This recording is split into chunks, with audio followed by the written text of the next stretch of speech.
少卿哥哥今日休沐，他可有遣人来通知，什么时候过来啊？小姐，崔大公子遣人来说与人有约，今日不来了。而且什么？奴婢出门听很多人传，崔大公子最近常常光顾北门的面铺，那店家还是个年轻的女子，名唤秋娘。少卿哥哥整日手不释卷，任何的女子在他眼里都是红颜白骨，绝不会有什么秋娘，定是那些不怀好意之人乱传的。你怎么也跟着传谣？是，奴婢知错了。小姐为了崔大公子苦读诗词歌赋，努力练习琴棋书画。小姐这么好，崔大公子也不会找这些不三不四的。算了，既然少卿哥哥不来，那我就去找他。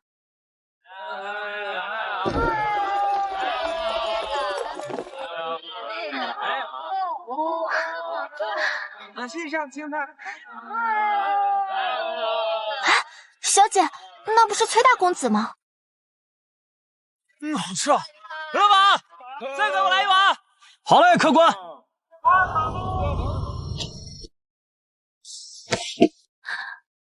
我从未想过，与我定亲数十载、清风霁月的未婚夫崔少卿，会出现在一个面铺，放下他的直呼者也、君子远庖厨，为别的女人洗手做羹汤。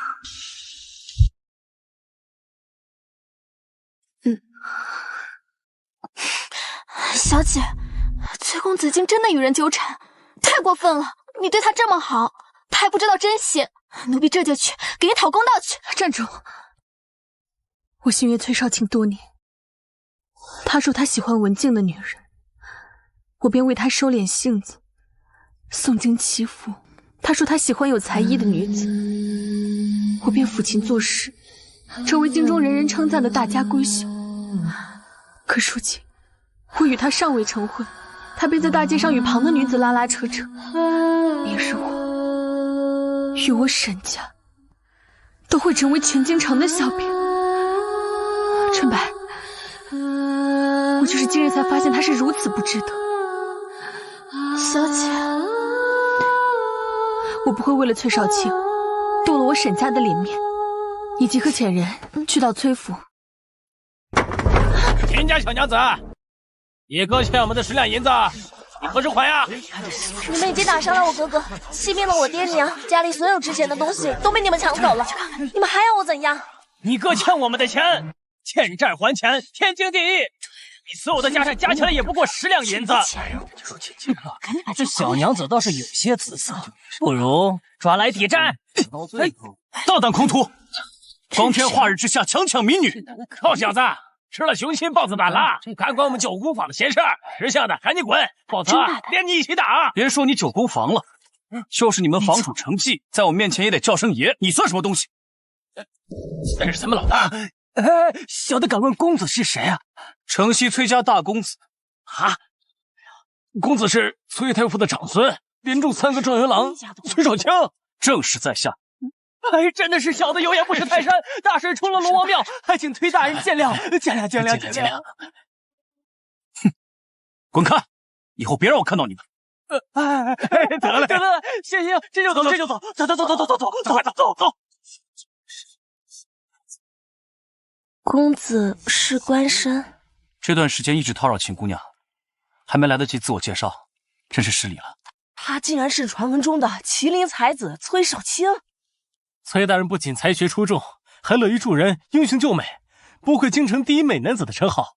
公子与姑娘真是天作之合。对，郎才女貌，一对佳人啊。天作之合，那我算什么？没事了，大家都散了吧。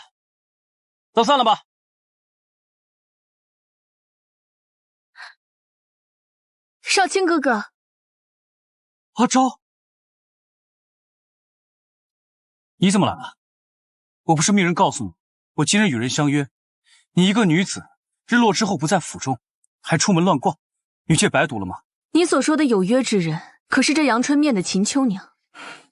阿昭，你跟踪我，你是做了什么见不得人的事吗？才怕我跟踪？我只是见她可怜，想顺手帮她一把，这本来不是什么大事，你别往心里去。可怜？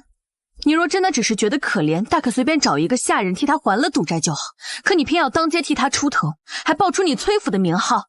我那时情急，赌场催债的人要把他卖到青楼抵债。若是真卖了，女子一生的清白就毁了。你既知道女子清白重要，为何没顾及过我的名声？今日你崔大少爷当街冲冠一怒为红颜，明日你的未婚妻我，就是全京都最大的笑话。阿昭，别无理取闹，我不过就是想帮下秋娘。你从小锦衣玉食，理解不了。她还要伺候生病的父母，还要挣银子养家。从你我成亲之后，我要纳秋娘为贵妾。崔少卿，我确实不会临街摆摊，但我有身居高位的父兄做依靠，有10里红妆做嫁妆，我会执掌钟馗，打理祖产，我会能歌善舞，是京中人人称赞的贵女典范。你凭什么觉得我会同意你纳妾？阿昭，以后在府里，你为尊，他为卑，他永远都越不过你，你就让这一次，好吗？你既然这样喜欢他，何不帮人帮到底，直接娶她当正妻算了？沈昭，你就是嫉妒我喜欢秋娘，对不对？今日所作所为都是你煽动。对，我就是煽动。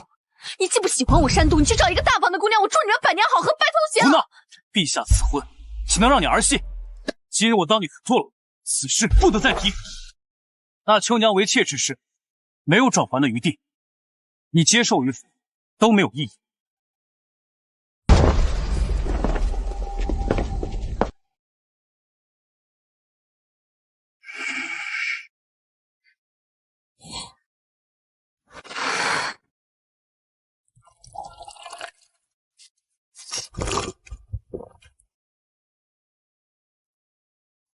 许久不见，小阿昭都长大了。我的三爷，你还在这看戏呢？你好不容易回来，跟陛下复完命了。太夫人如今正病着，心里就惦记着你，你还是赶紧回府吧。我娘是真病了吗？这，搁那儿操心我的婚事，再加上少卿这事一出，怕是真的要病了。回吧，我那读书读傻的大侄子，把人家的心都伤透了。小姑娘幡然醒悟，她想要做回自己。你给我跪下！娘，我何错之有？女子还不知错，大庭广众，你与一个贱民拉扯就算了，还要用我崔家的名头帮他出头。我崔家祖上数代显贵，如今名声全让你给丢尽了。沈昭还差人过来要交代，你让我崔家如何交代？爹娘，秋娘虽出身贫寒，但出淤泥而不染。此次是我救人心切，反倒辱了她的名声。沈昭我还会娶，但我还要纳秋娘为妾。混账！沈家二品官员之家，能让你戏辱吗？正是魏晋门，还要纳贵妾。来人，罚大少爷跪4堂3日，跪到想明白为止。你去准备好礼，送去沈家赔礼道歉。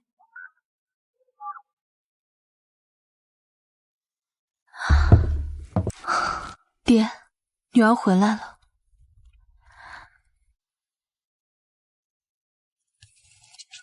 崔家作为簪缨世家，抛开个人情感不谈，单单是两家多年来积累的情谊，也不该轻易破坏。或许我可以理智一些，用更加委婉的方式处理。可是，胡闹！陛下赐婚，岂能让你儿戏？今日我当你糊涂了，此事不得再提。纳秋娘为妾之事，没有转圜的余地，你接受与否都没有意义。10年的青梅竹马，10年的全情付出，换来的竟是这般结局。凭什么受伤害的是我，要让步的也是我？阿昭，你过来看看父亲写的什么。人字头上一把刀，遇事不忍把祸招。阿昭，御赐的婚约暂时还不能毁，你且忍一忍，父亲自会想办法，绝不让你平白受委屈。爹，阿昭知道了。什么都不要想，好好休息。绝对没人能够欺负我的阿昭，父亲会为你做主的。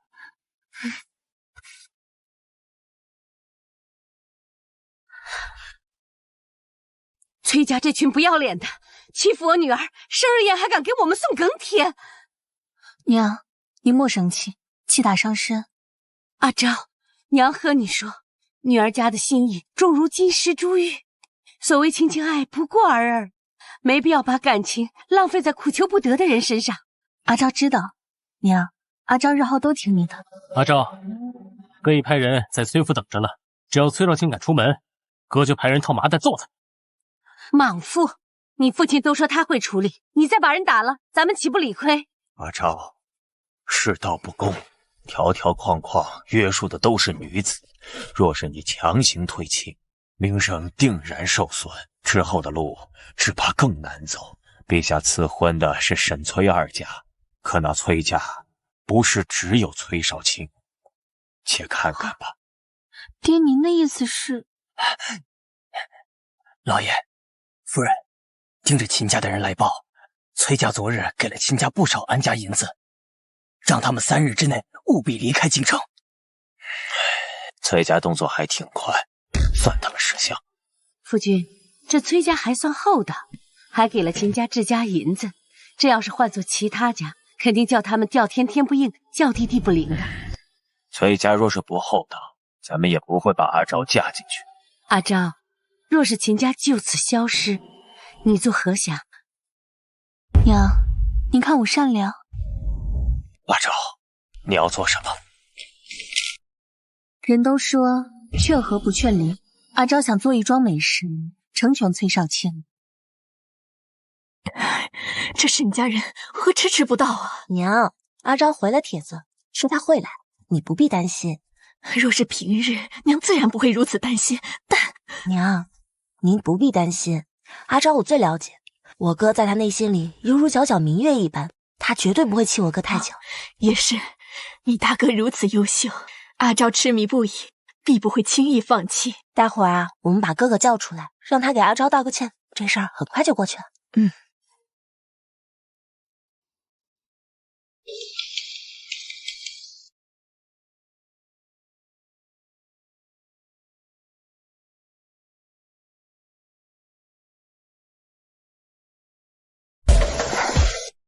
阿昭，你今日怎么穿得如此华丽？哥哥不是最喜欢你素雅清静吗？不好看吗？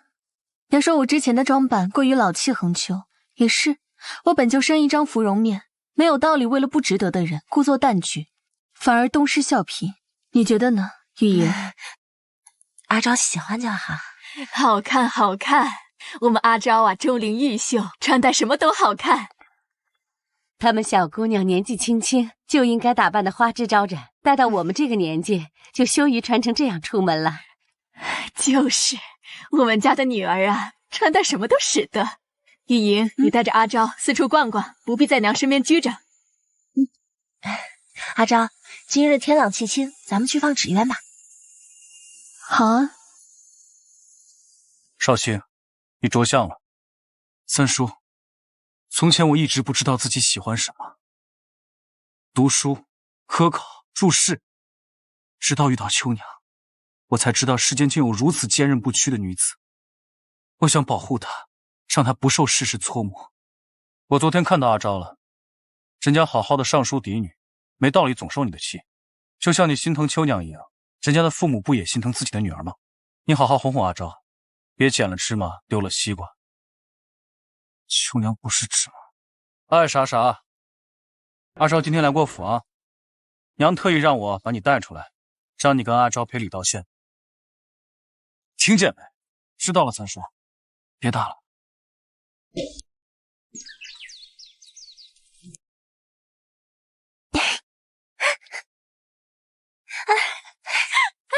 沈昭怎么穿成这样，还连蹦带跳的，一点都没有端庄淑女的样子。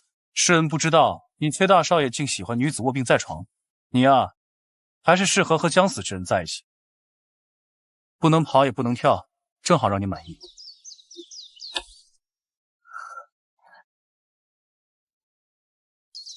三叔，哥哥，我们去喝杯茶吧。阿昭。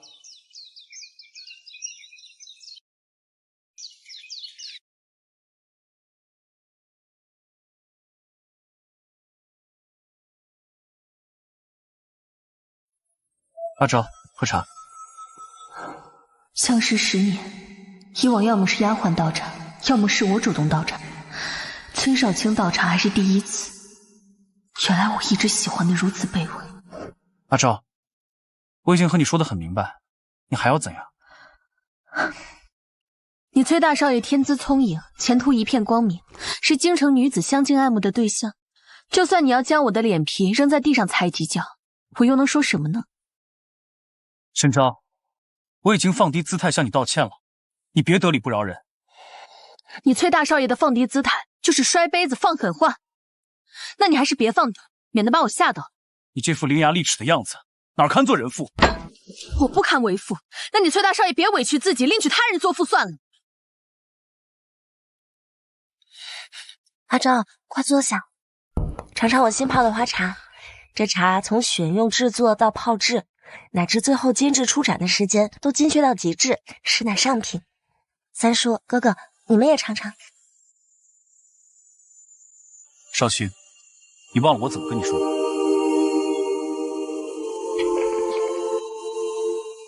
什么？三叔，我要出去一趟。府内人多，你哪儿都不能去。父亲再也没用，谁也拦不住我。秋娘出事，此事最好与你没有关系。少卿，三叔，算了，让他去吧。不去，戏就唱不下去了。三叔，哥哥跑了，我去找娘。小阿昭果然长大了，还知道声东击西。三叔，我可是老老实实什么都没做。少卿心高气傲，你可想好了？他崔少卿是崔家的嫡长孙，他都不担心后果，我怕什么？还是说，他就是算准了我一身软骨头，他说什么我都要答应，都要妥协。三叔，年少的沈昭会妥协，会期待。如今的沈昭已经17岁，只有心酸和后悔。我们年少相伴，可最终还是看向了别人。在我记忆里，你是摔倒了会撒娇、没心没肺、为其妻的小姑娘。我总要长大的，三叔，我先告辞了。等等，三叔你。陋巷不安全，不能让你一个人去。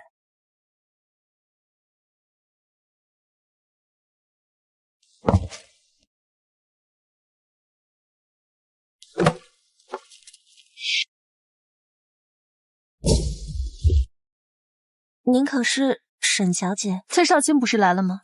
怎么会让你一个人在这儿干这些活？抱歉，沈小姐，我哥哥被赌场抓走了，崔大人担忧我，陪着我爹娘一起去赌场赎哥哥。沈小姐，你放心，这个钱就当我跟崔大人借的，日后我一定会还他的。不必跟我宣誓主权，崔少卿愿意借银子给你，是你们之间的事，与我无关。沈小姐，我之前真不知道你与崔大人定了亲，你放心，我们已经准备搬走了，以后再也不会打扰你和崔大人的生活了。我求您高抬贵手，放过我吧。沈昭，你有什么冲着我来？别欺负秋娘！崔少卿，你是没长眼睛？你哪只眼睛看到小阿昭欺负他了？小阿昭欺负你了吗？沈小姐确实与我贤良。秋娘，不用替他说话，无事不登三宝殿。他既然来了，肯定是要做些什么。这就是我曾经喜欢了10载的男人，满眼都是另一个女人，如此不堪。崔少卿，以我沈家的权势，我真想做什么，你根本拦不住。你从前总嫌我不够端庄，说我书读的不够多，步子迈的不够文雅，说话声音过大，哪里都不符合你对妻子的要求。可我如今才知，既不喜欢一个人，他便是怎样都是错的。你是我的正妻，是崔家的嫡长媳，我要求你规规矩矩，这有错吗？我是正妻，他可有告诉你要纳你为贵妾吗？秋娘虽不是富贵人家，却也知道宁做平人妻，不做富家妾。崔大人，你与沈小姐郎才女貌，天作之合，不，您忘了秋娘吗？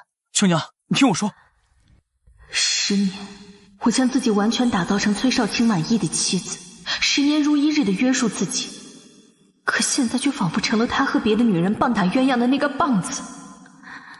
够了！既然秋娘不愿做妾，我更不愿意。你我的婚事还是就此作罢吧。够了，沈昭，你明知道那是御赐的亲事，不是你我想退就能退的。对，你总是仗着这是御赐的东西，所以才敢一次又一次的无视我，挑衅我沈家。你无非就是觉得我沈家非你不嫁，才敢一次又一次伤害我。你不要再多言了，给秋娘道歉。崔少卿，沈家与崔家的婚事并没有指定人选，我沈家只有我一个女儿，我别无选择。但你崔家并不是只有你一个男丁。你什么意思？除了我，你还能嫁给谁？我不嫁你，换你三叔娶我。沈昭，你知道自己在说什么吗？我很清醒。别胡闹了，今天这事我当你没提过，咱们回家再说。崔少卿，你可以三妻四妾左拥右抱，但你不能不顾我沈家里面肆意妄为。我不会再任由你践踏我沈家的尊严。既然退不了妻，那我就换妻。此事牵扯甚大，你想好了？沈昭，这不可能！三叔是你长辈，他大你5岁，你不可能嫁给他。有什么不可以？10年前，本官因治匪患和水患有功，陛下为嘉奖功臣，亲赐沈家和崔家的婚事。因你与阿昭年龄相仿，本官便与崔太傅定下这婚约。既然还未交换更帖，为什么不能换婚？伯父，我沈正军一生清正为民，治水赈灾，清剿捻患，正生卓著，自然要惠及家人。小女阿昭堪配世间良婿。崔少卿，你扪心自问，你配得上我沈正军的女儿吗？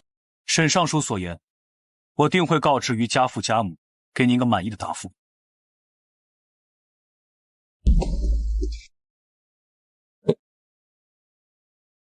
少卿，你糊涂啊！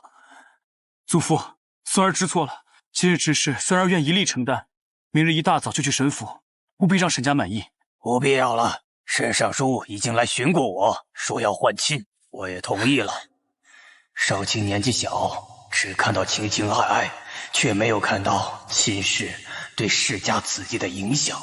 倘若被退了亲，所有名门望族都会怀疑他的人品，怕是没人愿意把精心教养的嫡女嫁给他了。老三啊，你怎么看？婚姻大事，父母之命，媒妁之言，我听父母的安排。我想知道你内心的真实想法。我不嫁你，换你三叔娶我。父亲，去年崔家10几个族亲和门生的任命，都经由沈尚书之手。若无沈尚书暗中帮助，少卿也不可能这么轻松入职翰林。这门亲事，崔家退不得。我要是娶了阿昭，我会真心对待她，上以事宗庙，下以继后事。老三，你以前躲避相亲的时候，可不是这么说的。我想为家族出一份力。既然老三没啥意见，那就这么定了。祖父，阿昭这是气话，待过几日，他一定会反悔。父亲，这小姑娘家总是说风就是雨的，要不咱们再观察2日？老大媳妇儿，小姑娘是心性不定，可沈尚书可是言出必行。他让我们明日把聘书送到沈府，与少卿的亲事再无可能。这不可能，阿昭不会同意的。好了，事情已成定局，就这么定了。我累了，你们都下去吧。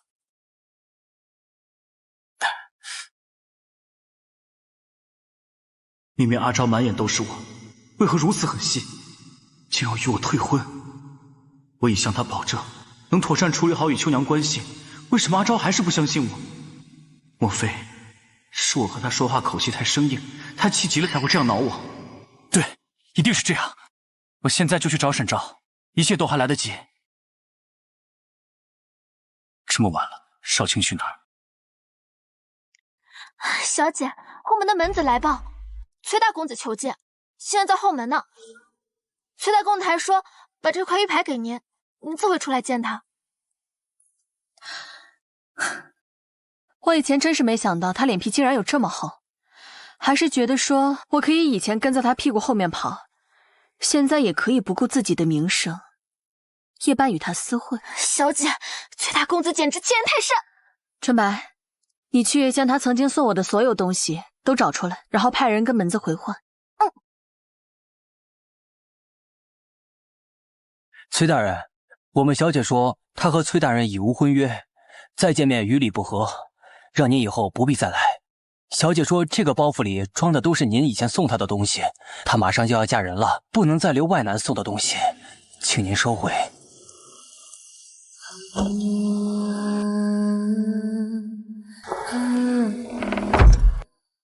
阿昭这次会如此生气？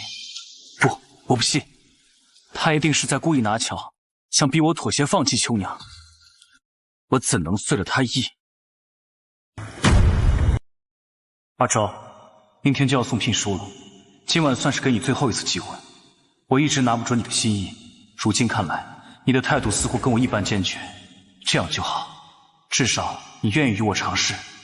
以后你没机会再走了。哎，你们听说了吗？崔太傅今天终于去沈家送聘书了，而且听说崔家换亲了，求娶沈小姐的不是崔家嫡长孙，而是崔三爷。要我说呀，崔家大少爷还是吹相太难看，得罪了沈家，现在人家沈家大小姐说什么都不嫁，可不是嘛！我就跟你说，喝茶嗑瓜子听闲课最惬意吧，你偏说有伤风雅。你说的对，人生可欲须尽欢。我之前为了一个男人循规蹈矩压抑自己，现在想想真是白活。哎，阿昭，那人是不是你哥啊？沈大哥，阿昭在这儿。我大哥旁边的人是崔浩。崔浩，他不就是你的新欢？你总说三叔三叔，我还以为他两命斑白了呢。这看着也不老啊。仔细品品，还挺威武雄壮的，可比那文弱书生强多了。姐妹，你可是要享清福了。哎，你好歹也是翰林院掌院的千金，说话能不能文雅点儿？我爹是翰林院掌院，我娘是威武将军的女儿，我已经尽量平衡发展了。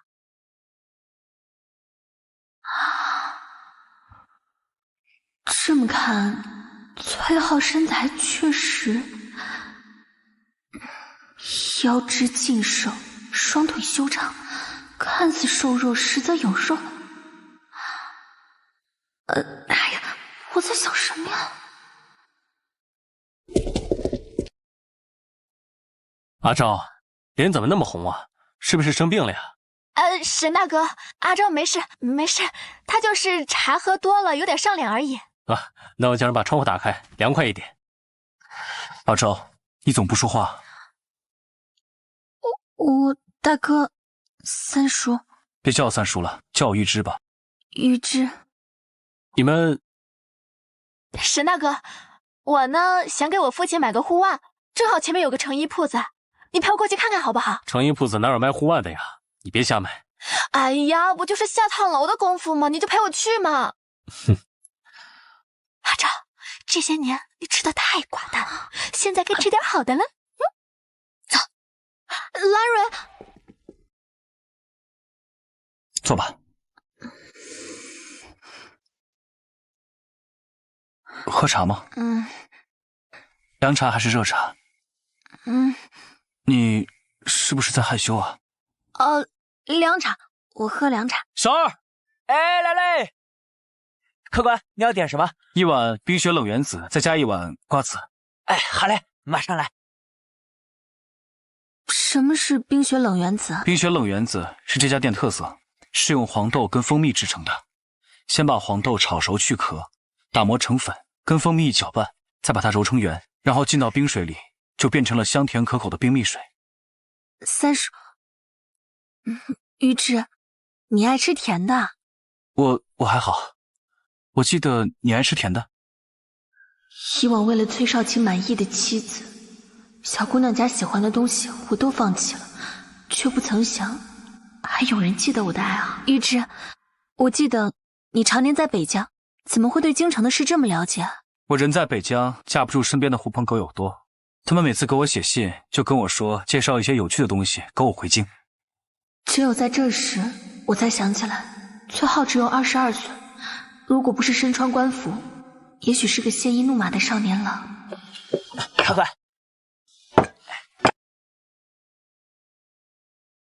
请慢用。这冰雪冷圆子配上瓜子吃，很好吃，尝尝。或许换境是不错的决定。最近天气凉，吃一半吧，不然会闹肚子的。可是这个圆子很好吃，我想多吃些。你要是喜欢，我下次带你过来，这离我下池地方很近，很方便的。你要是想吃，提前跟我说，我给你定位置。好。阿昭怎么会在这儿和三叔单独吃饭？行为还这么亲密，他一定是在故意气我。沈昭，你这次真的过了。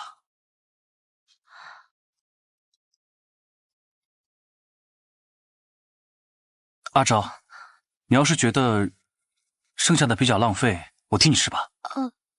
可这是我吃过的呀。我在军营物资匮乏的时候，常常吃上一顿就没下一顿，我连粗糠野草都吃过，你这都不算什么。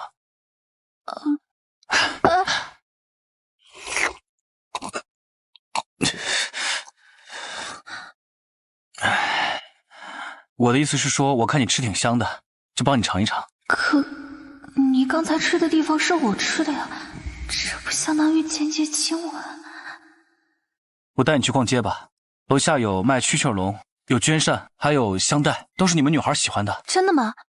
可是我哥哥和蓝蕊还没回来。傻姑娘，外面就没有成衣铺子，只有首饰铺，你哥回不来了。那我们快走吧。为了气我，沈昭和三叔在一起居然笑得这样开怀，三叔还给他剥瓜子，吃他剩下的东西，配合沈昭做我从来都不屑做的卑微事。沈昭，你这次真的太过了，我等你回来求我。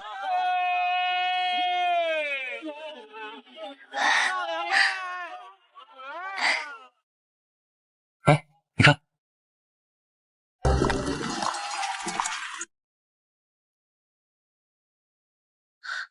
这里有通草、灵绢，衰之辍之，不能混真呐。这个比较适合你。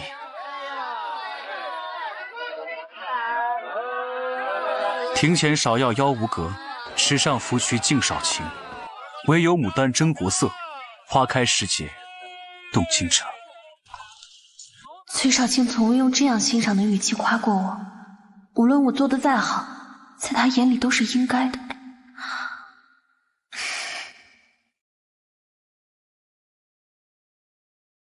三叔应该鬓边常插四季花，这样才玉树临风，俊美刚毅。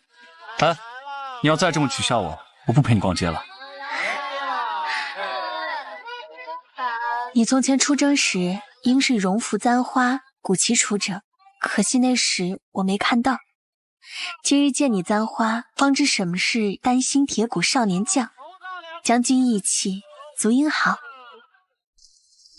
你们小夫妻呀，可真恩爱！送你们一朵百合花，祝你们年年长相知，岁岁如花红，百年好合。大娘，我们不是……我们现在不是，明年就是了。百年好合，百年好合，百年好合，百年好合，百年好合。这是我第一次感觉整个人都是暖的，再也没有患得患失。或许这次没错了。这银票你先拿着，先把你哥的赌债还了。你们也不必搬出京城，娘那边我会去说的。崔大哥，您的大恩大德，我们秦家无以为报。您放心，剩下的银子我会拿去开间小店，等赚够了银两，一定会如数还您的。这点银子对我来说不算什么，可是之前答应过你的事，可能要食言了。崔大哥，你说这话是什么意思？我父亲让我先立业后成家，这几年不得再提婚嫁之事。我之前说的娶你做平妻的事情，可能无法实现了。崔大哥，我是正经人家的姑娘，我不做妾。秋娘，你再给我点时间，只要沈昭那边说通，一切都不是问题。秋娘，我先走了，改日再来看你。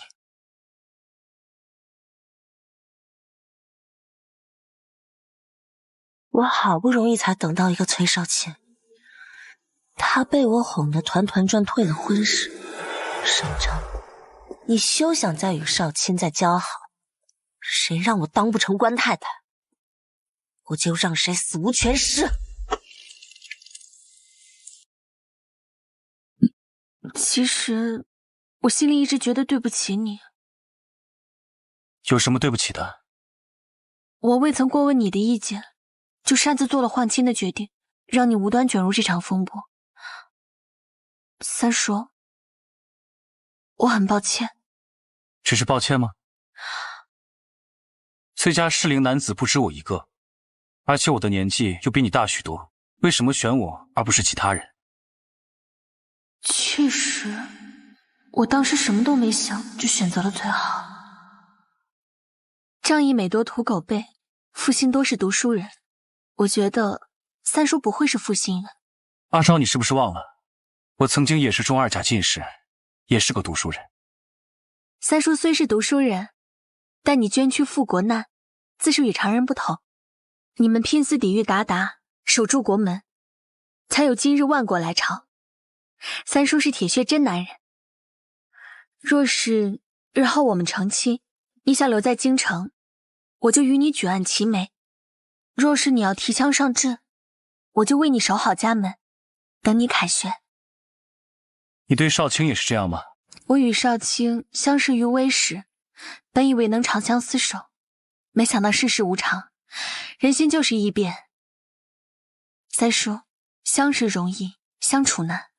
若是你心中有我，我心中有你，那即便是山水迢迢，阿昭也是无畏无惧的。三叔，我脸上有什么东西吗？哦，没。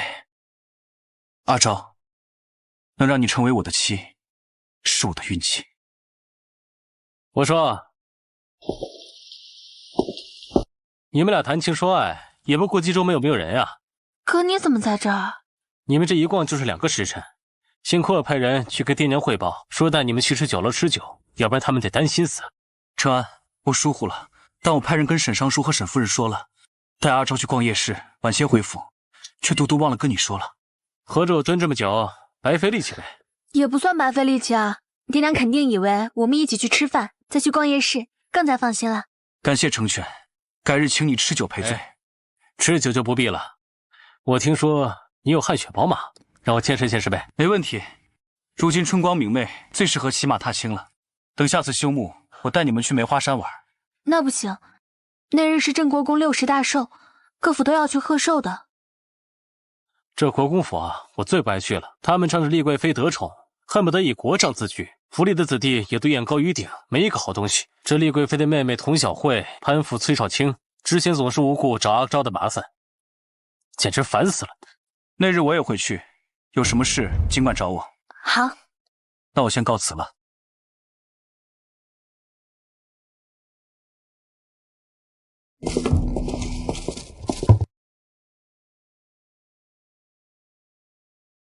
崔太傅、太夫人，许久不见，一切可好？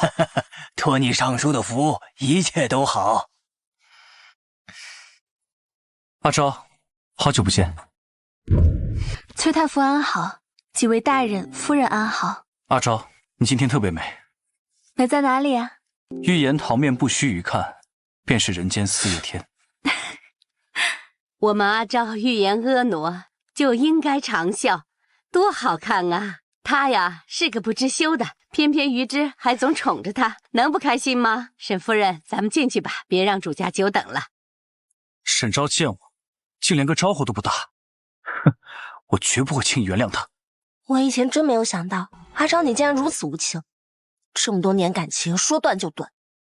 我不断，难道还要与未来的侄子纠缠不清吗？那你也不该跟三叔打情骂俏啊。玉莹，你这话没有道理。过去我说话，你哥嫌我声音大，不说话嫌我礼数不周全。可这些事换到秋娘身上，一颦一笑皆是婉转风情，我何必作践自己？那秋娘顶破天就是个妾，根本威胁不到你，你又何必耿耿于怀？我看你就是善妒，不过就是妾。最后你也是要嫁人的，你可愿意自己执掌钟馗，教养子女，夫婿去和另一个女子风花雪月，谈情说爱？试问博学多才的崔翰林，一个女子的宽容、贤惠、大度，真的能换来尊重吗？我看未必。我多年的退让妥协，换来的不是尊重，只有得寸进尺。你真当我是任你玩弄的泥人不成？京城哪个官员不需养妻妾？你怎能这样得理不饶人？自古以来都是夫为妻纲，我作为一家之主，那个妾怎么了？你看看你这个胡搅蛮缠的模样，一点都没有贤惠妻子的样子。放肆！这就是你对未来婶婶的态度是吗？三叔，在你眼里的贤妻是何模样？既然夫唱妇随，那得有好夫才有好妻。夫善则妻贤，妻贤则家安，家安则兴旺。我眼中的好妻，就能与我同生死，共患难，共享荣华富贵，白头到老。有些人我用10年都看不透，有些人却可以时时哄我开心，高下立现，根本无需分辨。崔少卿，外面的女人善解人意，是因为享用了你的荣华富贵，并未参与你鸡零狗碎的生活。如果正妻不用管家，那么也会成为贤惠的妻子。崔少卿，你耳聋眼瞎，根本配不上我妹妹。算了，哥哥，我们不必白费力气，毕竟我们叫不起装睡的人。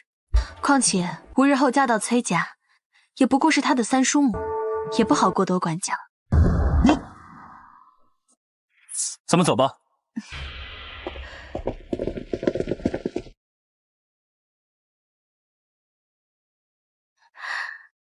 你们刚刚干什么去了？怎么来的这么晚？娘，刚刚有狗在狂吠，被我狠狠收拾了一顿。这以后毕竟是隔房亲戚，你还是与崔玉莹少来往吧。崔家大夫人和二夫人都不是善茬，小心为上。娘，你放心，人好我敬之，人不好我远之，绝不给自己惹麻烦。好。皇上驾到，贵妃娘娘驾到。陛下万岁万安，贵妃娘娘万福金安。朱爱卿，平身吧。谢陛下。陛下，今日我父亲的寿宴全是由我这侄女小慧一手操办的，所有事宜经由她亲自过目，一连数月都忙得脚不沾地呢。哦，如此宏大的盛宴，竟是小慧一手操持的。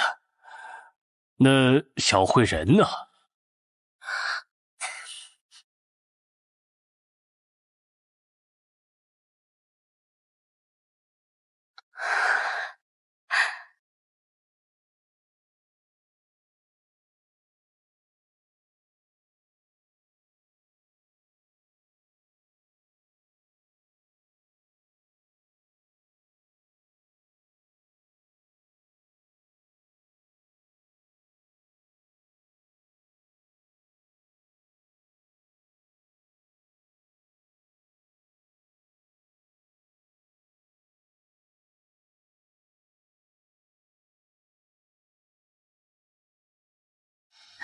男人都是视觉动物，连崔少卿这种表面清风朗月、内心浅薄庸俗的男人都无法免俗。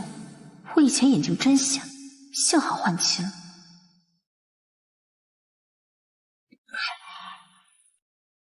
怎么了？不许看别人。以前怎么没看出来？这个男人这么霸道。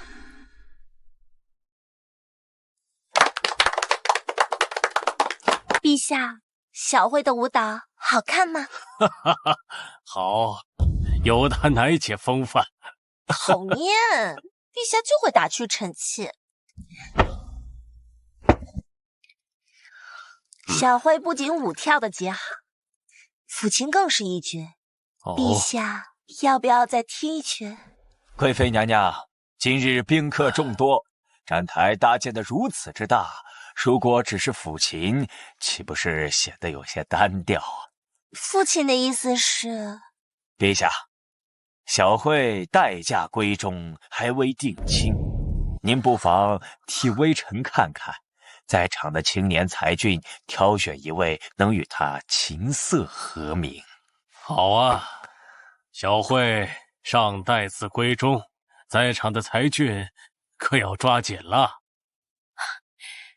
琴剑书名，剑胆情深，臣女想以琴声贺舞剑，还望陛下和父亲允准。正所谓刚柔并济，如此甚好。陛下您觉得呢？那小辉县君想挑哪位少年郎与你琴瑟和鸣啊？陛下，臣女听闻崔翰林吹得一手好箫，所以臣女想邀请他与臣女一起琴箫合奏。可是朕听说崔翰林是有婚约的。陛下，崔翰林眼下并无婚约，沈府小姐已与其三叔定了亲。哦，崔太傅可有此事？回禀陛下，您在10年前将沈崔两家定的婚约，沈大人相中了臣的3儿子。然而北疆战事告急，犬子自请上了战场，婚事便耽搁了下来。前不久便回京就职，臣父便亲自到沈府下了聘书，预计明年成亲。哈哈哈哈！崔太傅教得好儿孙呐！这崔浩在北疆战场屡立战功，确实是一个好亲事。你们2人上前，让朕看看。沈昭，你曾经那么喜欢我，现在犯情都被陛下知道了，你再不示弱回头，便什么都挽回不了了。陛下恕罪，我儿殿前失忆，一时不慎弄碎了酒杯。无妨，无妨。混账！当初你不珍惜沈昭，迷恋那个什么秋娘，如今在陛下面前装什么深情？你是不是想害死崔家呀？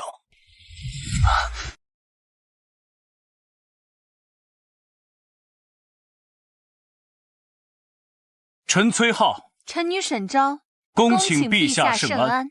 好，起来吧。谢皇上。你们2人亲事是朕定下的，待你们结婚之日，朕定要送些贺礼，以此祝贺。谢主隆恩。退下吧。崔少卿，小辉县君说想与你琴瑟和鸣，你作何感想啊？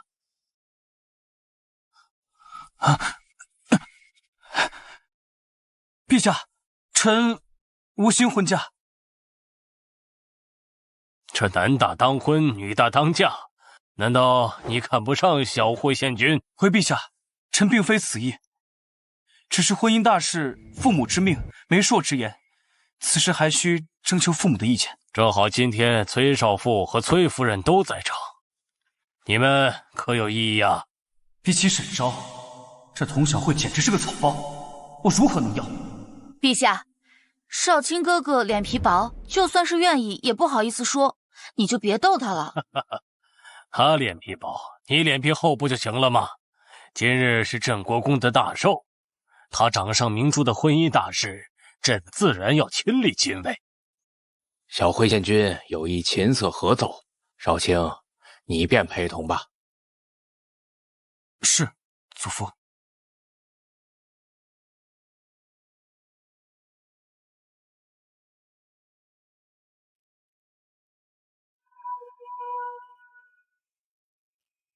往年的这个时候，似乎是沈昭与我在宴会上合奏，他对我情意绵绵，旁人因我要娶她，羡煞不已。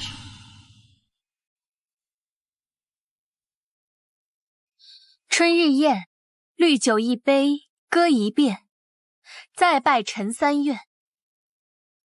1愿郎君千岁，2愿妾身长健，3愿如同梁上燕，岁岁常相见。如今什么都没有了。好啊，小辉县君琴弹得如何呀？回陛下，小慧县君精通音律，琴艺高超。沈昭，说好的岁岁常相见，如今却是物是人非，唯留桃花笑春风。我们究竟为何走到了这一步？崔少卿这人，去年有花堪折你不折，现在无花你又要故作什么深情？无端让人厌烦。崔太傅，小辉县君寿宴操办的不错，确实堪为家父。那朕等着听你们二府的好消息了。微臣遵旨。真是天道轮回，报应不爽。没想到童小慧竟然要嫁给崔少卿，可有好戏看了。阿蕊，是不是忘了，日后我也是要嫁到崔府的，以后指不定还要怎么用。阿昭，我怎么觉得你和童小慧才是虐恋情深呢？你和崔少卿纠缠多少年，他就跟你对峙了多少年，现在好不容易和崔少卿撇清了关系，没想到你们俩又成了一家人啊！真是阴魂不散。还真是这样啊。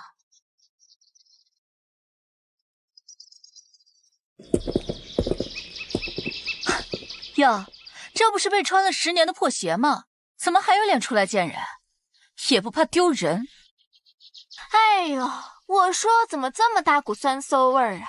原来是有人捡了别人不要的破烂衫啊！居然还洋洋得意。你不嫌馊的慌，我们都嫌味儿大。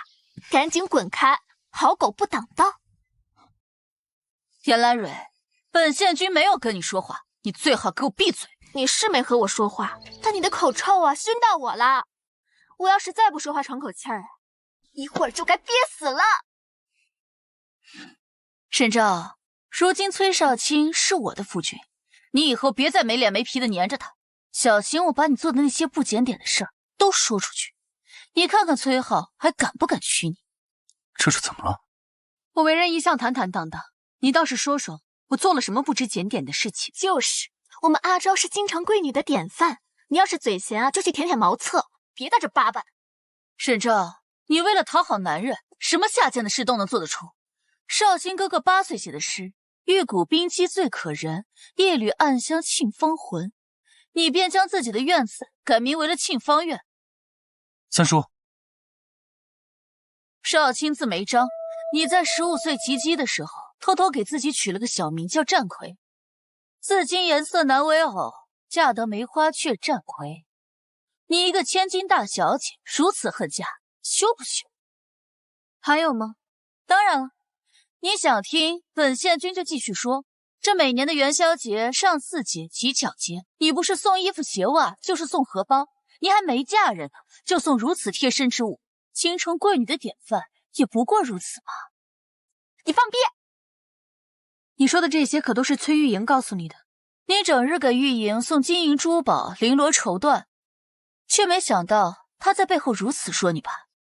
既然你能送，别人自然也能送。在这京城之中，本县君想要知道什么，都是手到擒来。沈昭，你费尽心思勾引少卿哥哥，没想到吧？少卿哥哥根本就不喜欢你这样寡廉鲜耻的女人。崔少卿和崔玉莹这对兄妹果然同气连枝。我之前那么掏心掏肺，换来的却是背叛，我是不识好歹的东西。童小慧，你刚刚跳舞流了不少汗吧？怎么了？你还真是癞蛤蟆装小青蛙，长得丑，玩得欢。你有功夫在这儿说长道短，不如撒泡尿来照照自己丑成什么样子。再说了，我确实曾经全心全意对待我的未婚夫，可他却倾心一个民女。不过现在要面对这个民女的好像是你啊。是这，你也不是嘛，跟人沾边的事你是一点都不做。瞧你脸花得像个大染坊，眉毛黢黑成一团，跟死了3天似的，居然还有力气说别人。阿昭，你还为我做过这些事情，我怎么不知道？曾经愚蠢罢了。崔少卿，从前只要你休沐，我便然去崔府找你，日日托你的好妹妹送衣又送鞋，还有数不清的香囊荷包，你看都不看，扔在一边，后来更是直接赏给下人。我只是嫌你不学习，不学琴棋书画。那你还记得我从前学画时你的态度吗？少卿哥哥，你能帮我点评一下我的画吗？我画了3天了。笔触生硬，构图简单，你没作画的天赋，还是别画了。似乎就是那时开始，沈昭不再研究书画，开始学习做衣服和刺绣。少卿哥哥，沈昭，你还在勾引我的未婚夫！如今被缠着的人是我。童小辉，我告诉你，从前我脑子不好使，现在我清醒。这样的男人，你想要便拿去，我只求别来沾边。自古女子都不得轻易表露感情。你沈昭出自名门，你却不顾男女大法，与人私交授受。崔三爷，你知道你的夫人是如此放荡的女人吗？私相授受的，难道不该是你的未婚夫和那养在巷子里的女子吗？童小辉，你乱废错对象了。阿昭，这府里倒胃口的东西太多了，我带你去吃东西。好。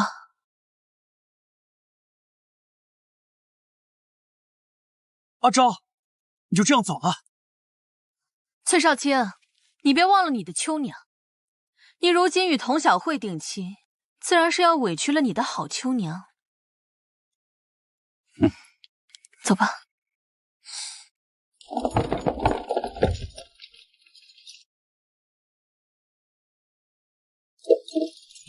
我自小便与崔少卿有婚约，从我知识起，他便是我的未来夫君。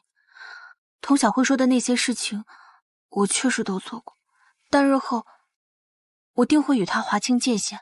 喜欢一个人没有错，你不必在意过往。我只是怕你遭人嘲笑，我有一段糟糕的婚约。我不怕被人嘲笑，我担心的是你走不出来。我也不管别人怎么看我，你知道吗？我打仗那么多年，战场上写遗书，都只能给我的父母写。你是我的夫人，是我选择的亲人。我发誓，从此以后，我要好好善待我的夫人，否则100年之后，父母离世，再无人惦记我了。我一直告诫自己不要再轻信男人，可如今却控制不住我眼前的男人心。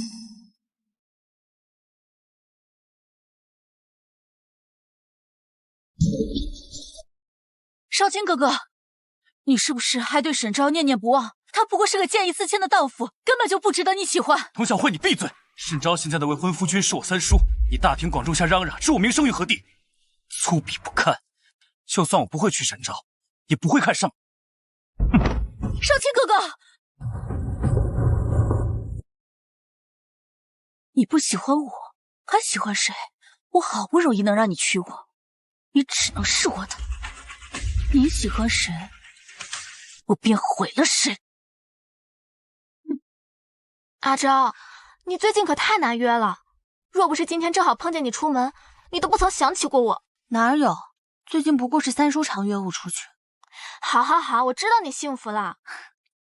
对了，大晚上你买布匹做什么？三叔对我很好，我想给他做件新衣裳。真是莫名其妙被撒了一大把狗粮。打起来了！打起来了！崔大公子的小伙们打起来了！走，我们去看看。哦，你就是那个勾引少卿哥哥的商户女。来人，把他给我抓起来！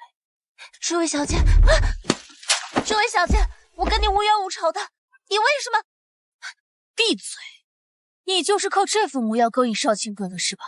我告诉你，在这京城之中，有谁让我不高兴，本县君就让他生不如死。我没有勾引，还敢狡辩？打！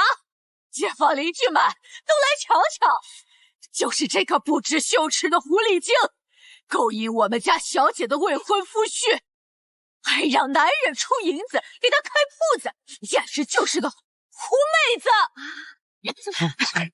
你自己说，你是不是勾引爷们儿？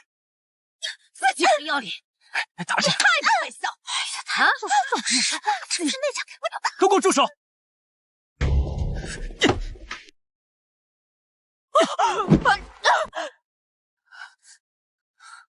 少卿哥哥，你今日不是在上职吗？怎么会来这儿啊？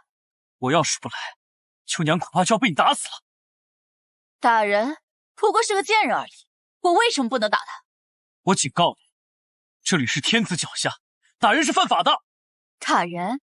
这分明是秦家人冲撞了我的马车，而且有谁看见我打人了？没有，没看见。啊，没有。少卿哥哥，你看，没有人，他们都在摇头呢，说明没有人看见我打人。你也是右城庭训的大小姐，怎么能说出如此失德的话？我失德？你屡次给这个贱人银钱，你告诉我，他究竟是崔府的下人，还是你的外室？如果是，我作为正室娘子，自然有权利处置；如果不是，还心安理得的花着你的钱，你告诉我，究竟是谁失德？这位县君虽然行为过激，但是他说的话确实有道理。是啊，有哪个良家女子会向外男索要钱财？要说他俩没关系，谁信呢？秦家女子要是自出自爱，怎么会让别人家未婚妻找上门来？阿昭，我听人说，崔少卿出银子给秋娘拼了个汤面铺子，铺子开张，崔少卿带同僚过去捧场，整个京城都传开了。这不，童小慧可不得拿秋娘开刀啊！恶人自有恶人磨。阿昭，你怎么在这儿？正好，你来说，方才童小慧是不是无故伤人？沈昭，你来做什么？我什么都不知道，我刚来。沈昭，你现在怎么变成这个样子了？到现在还在怨怼秋娘不肯帮他。我之前对你耳提面命，当家主母应该善良大度。你是不是有病？我都告诉你了，我刚来。沈昭，你来的正好。我告诉你，少卿哥哥是我的，如果你以后再敢伤害少卿哥哥，这个贱人就是你的下场。这位小姐，我想你是误会了，我是因为崔大人给我们借了银两，我们才有交集。我们之间清清白白，绝无任何勾结。我虽不是富贵人家，但我也不愿做妾。我家小姐没有让你开口，你给我闭嘴！狗奴才，谁让你欺负别人的？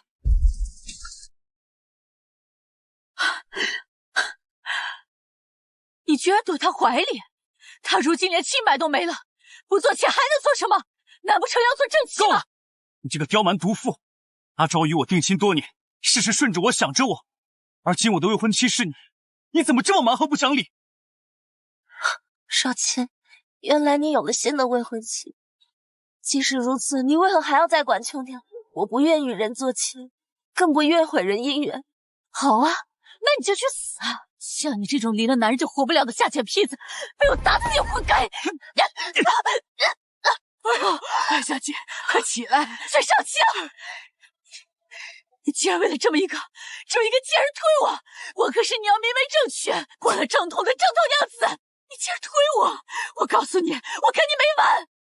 薛大人，都是我不好，让镇国公府的世子和小姐误会。我真的没有非分之想。你们若是不信，我就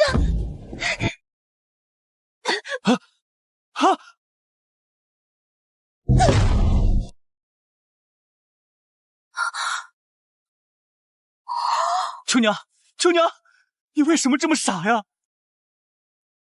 崔大人，秋娘真的没有非分之想，你要相信我。秋娘，你别睡，我带你去医馆。走开！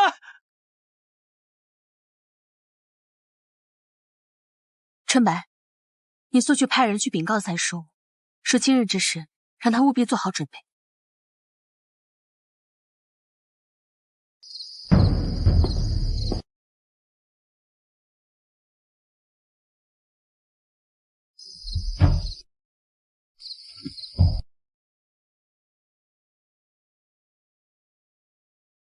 怎么又跪上了？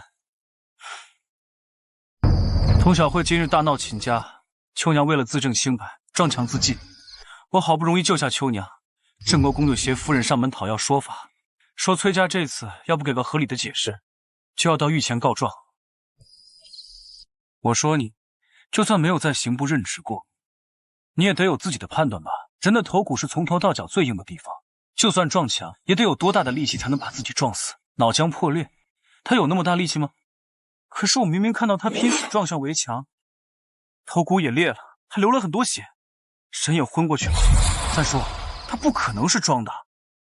在那种情况下，要不是假装晕倒，怎么可能会逃脱镇国公府的追责呢？你是一个人，镇国公府是一群人，要是我也会假装晕倒。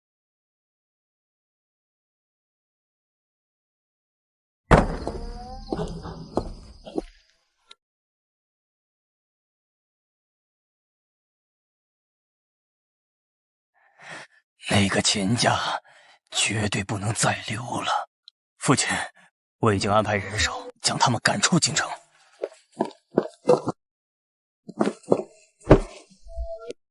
你这是做什么？祖母，孙儿这辈子别无他求，唯独对秋娘放心不下，恳请你准许我去秦家再看上一眼。你气晕你祖父还不够，难道还想气死我吗？祖母，你就心疼孙儿一次吧。要是秋娘有个三长两短，我此生再难安睡。你，唉，罢了罢了，你既然执意要去，那便去吧。老三，你陪他一同去，两个人也互相有个照应。起来吧。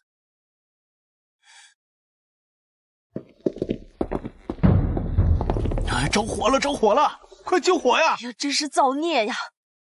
这秦家人竟一个都没有逃出来。哎呀，秋娘！速去通知精卫。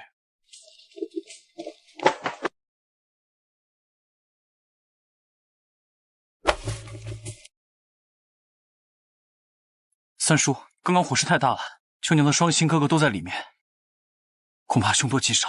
火势这么大，你怎么跑出来的？三叔，秋娘刚刚死里逃生，她的父母都葬身于火海，你就别问了。我问你了吗？火从秦家起的，涉及到失火的问题，你作为当事人，有义务配合官府的调查和问话。我和父母兄长早就睡下了，半夜我被农业呛醒，发现父母兄长都昏迷不醒，我实在没办法，就出来搬救兵。刚跑到半道，就遇到了崔大哥。我看到秋娘的时候，她正在四处呼救，秦家已经被火苗吞噬，但火苗太大了，我只能先将她带出来。你说你出来呼救，怎么看见我们之后，一次求救都没有？按照正常来说的话，不应该求爷爷告奶奶的去救亲人吗？我当时被吓坏了，所以我就忘了求救了。崔大人，你快救救我的家人，一定要救救我的家人！哎，秋娘，你怎么了？三叔，我先带秋娘去医馆。崔家要赶我走，我能留在京城，我只能牺牲父母兄长了。日后等我成了崔少夫人，一定要给他们多烧些纸钱。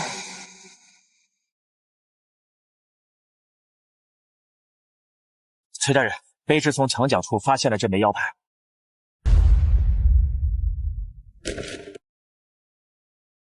精卫救火来迟，还牵连了不少人家。那秦家除了秦秋娘，无一幸免。秦家还发现了镇国公府的腰牌，镇国公府自己理亏，只能同意秦秋娘入府，给崔公子当妾。其实蹊跷，听起来不像是镇国公府的手笔，倒像是秋娘为了嫁进崔家，放手一搏。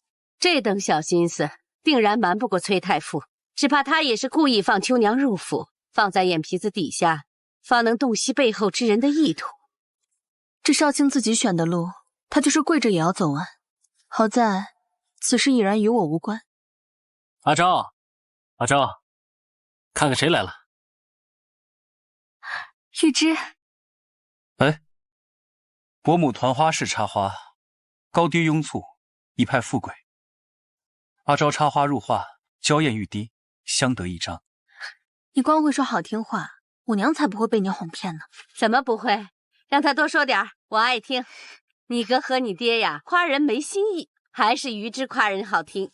难怪有人说呀，丈母娘看女婿越看越满意呢。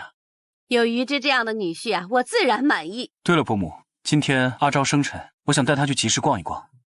你们年轻人的事儿啊，我就不掺和了，就让程安一同陪去吧。那我也不打扰你们俩柔情蜜意了啊，我出去等你们。春白，你去把我刚绣的荷包拿来。是，小姐。玉芝，这是我舅父刚刚从杭州送来的一些龙脊，你尝尝。人生如茶，茶如人生。愿君终如愿，皎洁落清辉。那晚我和他说的报复，原来他都记得。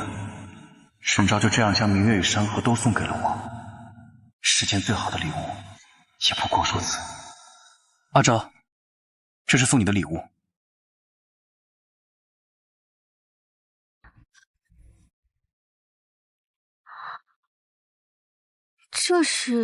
这是我在北疆的时候从一个传教徒手上得到的。这是珐琅质，在京城比较罕见，颜色比较艳丽，我觉得很适合你，希望你能喜欢。谢谢，我很喜欢。身比花娇，世间千般美好，也不及她展颜一笑。我不是让你拿他那个吗？你怎么两个都拿过来了？这俩都是我的吗？不是，这是我和兰蕊带着玩的。玉雕龙鱼，象征着吉祥、权威、吉星高照。怎么，你们想要更上一层楼了？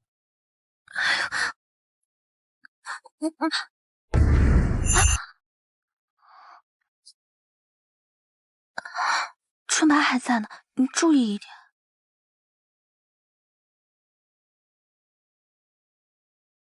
阿昭，你能帮我绣一个漆竹青色的荷包吗？我上职的时候佩戴。这人就是长虫吃高粱，顺杆爬。小姐，大公子还在外面等着呢，让您和崔大人尽快过去。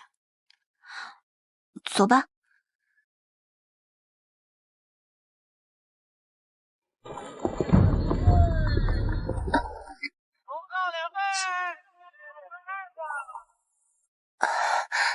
少卿，我入府后还没有拜见过三叔，你陪我拜见一下三叔吧。你跟紧我，我做什么你就做什么，别自作主张。三叔，三叔，沈小姐，沈小姐，少卿，是我连累了你。不是你的问题，他是在帮沈昭出气。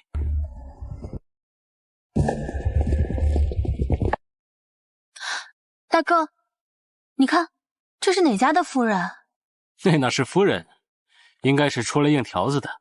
硬条子？你是说她是风尘女子啊？沈昭，你也是大家闺秀，怎能问这种问题？你从前最是循规蹈矩，现在怎么越来越不守规矩了？三叔，你也不管管他，怎么能任由沈昭去接触那些低俗的东西？是啊，这种污秽之事，女子怎能任意打听？陈安不说，难道别人就不知道了是吗？有一些人满嘴仁义道德，却满肚子的男盗女娼，少廉寡耻的事都做得出来，难不成还不让我妹妹问了？我真心待秋娘，怜惜她一个弱女子生活不易，又失去了双亲，想给她一个遮风挡雨的地方。对了，阿昭，今天你过生辰，我带你去放烟花吧。放烟花？阿昭，今天是你生辰啊？是啊，阿昭已经过了17年生辰了，崔大公子今日才知道。往年你都会提前跟我说，还让我专心学习，所以你根本就没把我妹妹放在心上，反而陪着秦姑娘去看病，连翰林院都不去。秋娘她没有双亲，我多照顾她一点。难道我妹妹有亲人就有错了吗？城隍没有这么多无情无故的孤儿，怎么也没见你大发慈悲帮助他们，少在这虚情假意。阿昭，我注意你的言辞，以后叫阿昭叫沈娘。走吧。就算世家贵女又怎样，还不是被我抢的亲事？即使崔少卿对沈昭还有些余情未了，我也会掐断这根情丝。少卿，我现在一闭上眼睛，就想起那天晚上的大火，心里还是有一些害怕。要不你陪我出去散散心吧，这样我晚上可能会睡得安稳一些。你们反正没地方可以去，跟我们上城头放烟花去吧。可以吗？我还从来没有放过烟花，少卿，可以吗？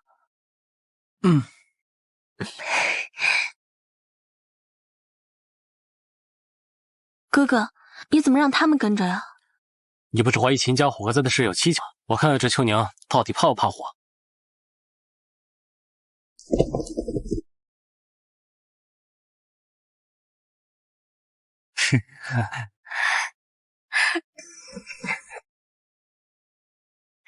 只可惜啊，好好的游玩，多了一对不速之客呀。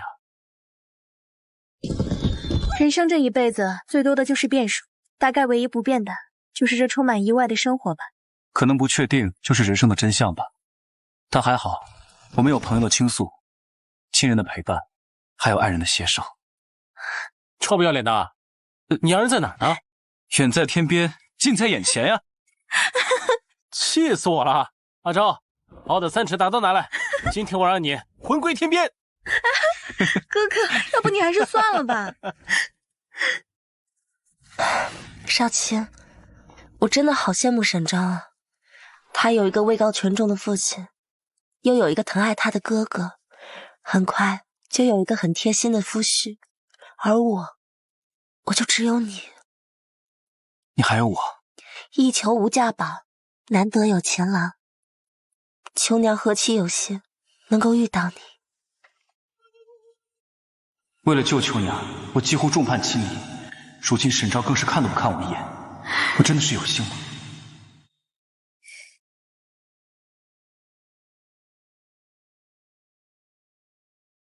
阿昭，我祝你年年皆胜意，岁岁多欢愉，所求皆如愿，所行化坦途。那我也祝你岁岁年年万喜万般宜。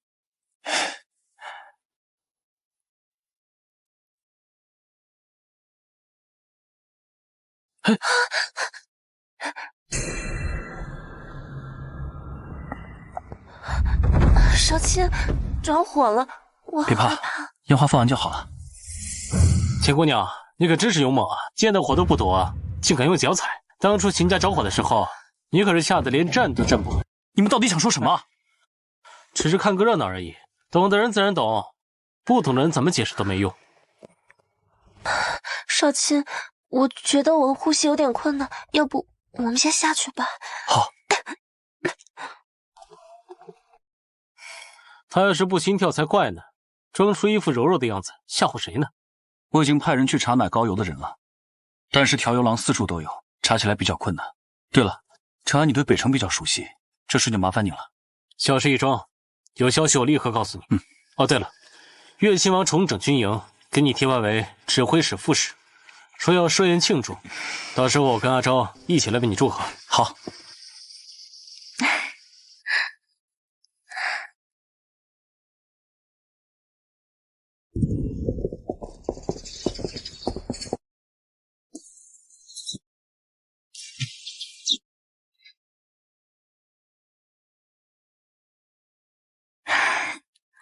沈大哥，你被偷家了。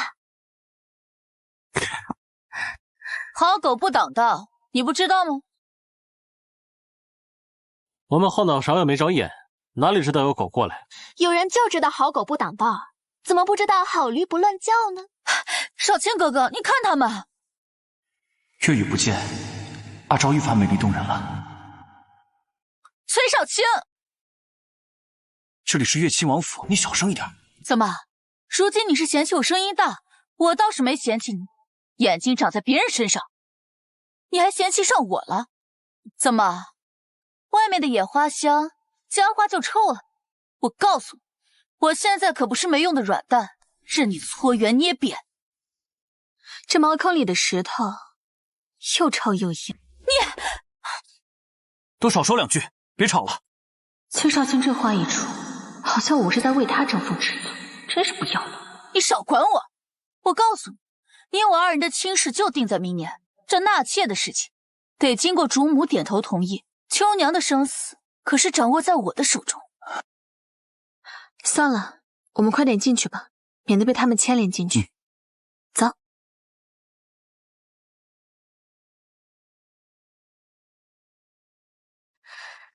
王爷千岁，都坐下吧。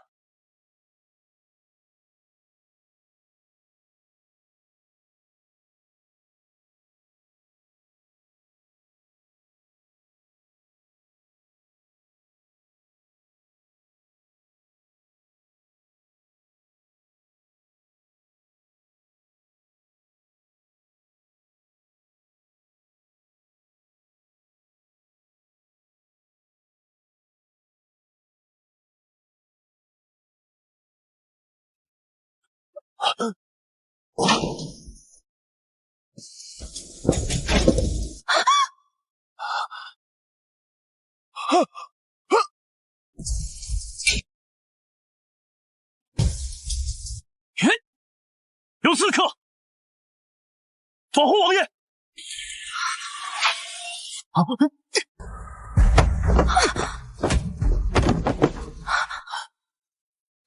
原以为只是普通的宴请，没想到月亲王和崔浩早有准备，连武器都藏好了。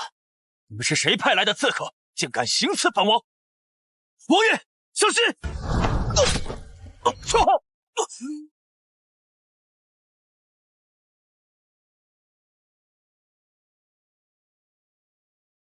崔浩！佛义，快来找人！崔浩，你怎么样？我没事，放心吧。啊，程安，刚才我的剑不知道丢哪儿了，你带着阿昭去给我找找。啊，好，阿昭，走，快！哥，你这是怎么了？为什么不让我看？今天来的都是死士，最后射出的箭是为了杀人灭口，想必剑上有毒，所以崔浩才会一直疼着冒冷汗。我们去太医院，将吴院判请过来，他医术高明，一定能救崔浩。好，走。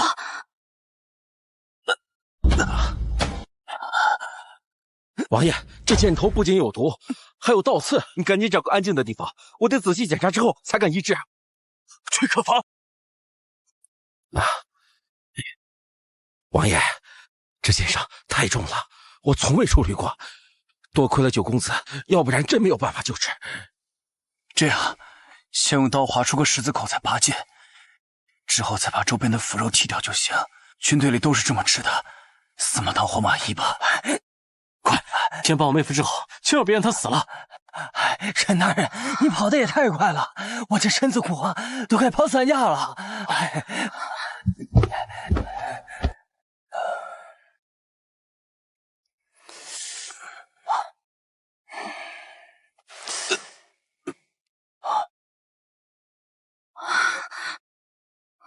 崔公子从脉象上看，没伤到要害，还好崔公子有战场上的经验，要不然今天可得终老了。就算他绊脚迈进阎王殿，也要给我救回来，否则我妹妹成寡妇了。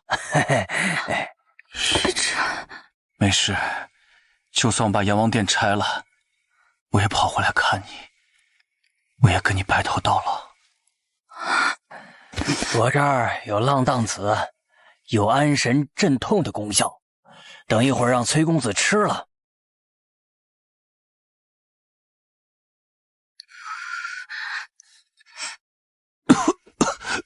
大家都先别站着了，这崔公子需要安静休息，留下一个人照顾病人就行了，其余的就先回吧。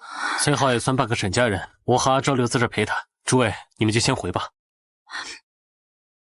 哎，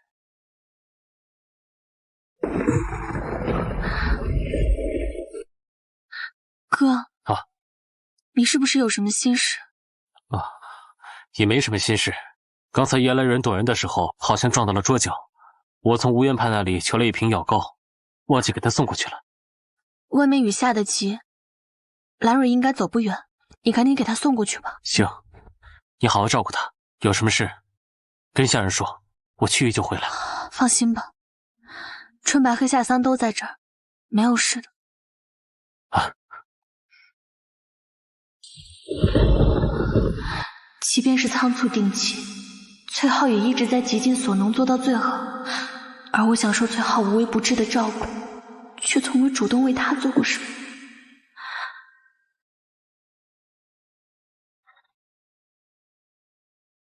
沈丫头，崔浩现在怎么样了？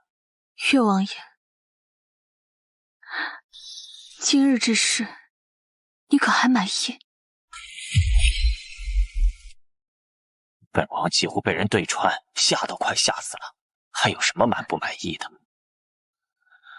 您和崔浩早就算到会有人来捣乱，所以故意设局，打算瓮中捉鳖，对吧？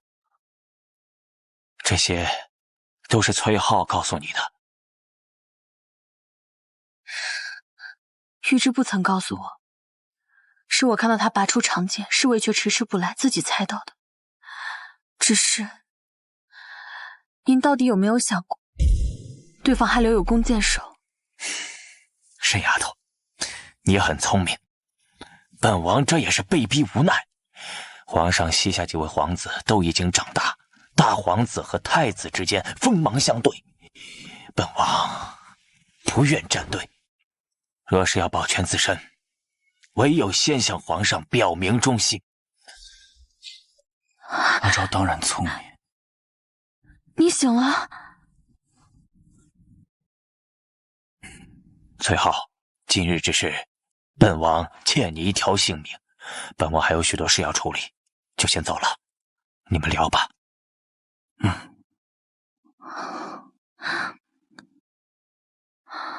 皇家哪有那么好？阿昭，你知道吗？只有妻子才能坐在男人的床榻上。不行，你好好躺着。你刚才生气，是为我打抱不平。今日之事，那个王爷根本不用这样，可他为了向皇室示弱表忠心，不惜让你受伤。我若不当面戳穿他，他指不定日后又要怎么欺负你。那你是在心疼我？我哥哥说了，你好歹也算半个沈家的人，那我自然不能眼睁睁看着你受委屈。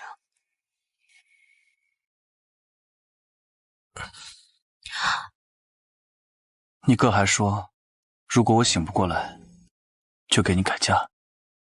我可不放心把你交给别人，我怕他给不了你幸福，你只能嫁给我。崔浩三分正经，7分无赖，只可惜我段位太低，每每都不是他的对手。你放手，一会儿夏桑剑要回来了，看到我们这样拉着，像什么样子？我已经去你家下了聘书，马上就能成为我明媒正娶的妻子，咱们不怕人看。那我哥哥一会儿也要回来的，你不怕他看到？既然我醒了，我就没事。过一会儿我喝完药，你跟程安先回去吧，毕竟我们还没有成家，我不能坏了你的名声。那你答应我，你要好好养伤。好，我答应你。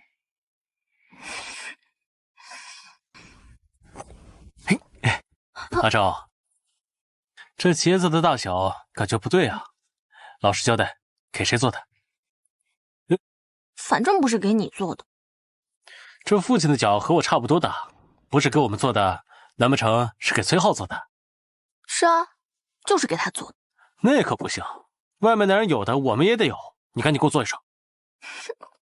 大公子，小姐跟您开玩笑呢。他已经给您和父亲做好了游靴，方便你们上朝的时候穿呢。还是有妹妹好啊。娘，娘，一会儿我和阿昭要去趟崔家，听说崔家的大姑奶奶从陇西回来了，你也一起去吧。娘，来的都是女眷，我就不去了，你们去吧。听说童家也会派人前去，你不得看着点阿昭啊？万一在童小慧手里吃亏怎么办？啊，也是，那一起去吧。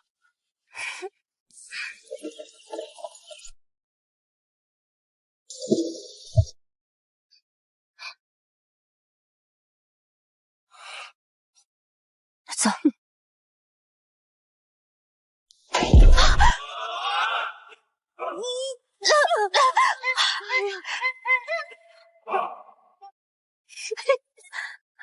娘，你怎么样？你们看着干嘛？要死啊！滚开！娘，国公夫人，有时候走得快不是本事，走得远、走得稳才是真能耐。你说是吗？最好你们一直有能耐，不劳烦国公夫人费心。唉。娘，你看他得寸进尺的样子，真是可恶。下次进宫一定要告诉你姐，让她想办法打压沈家的嚣张气焰。好，沈丈，咱们走着瞧。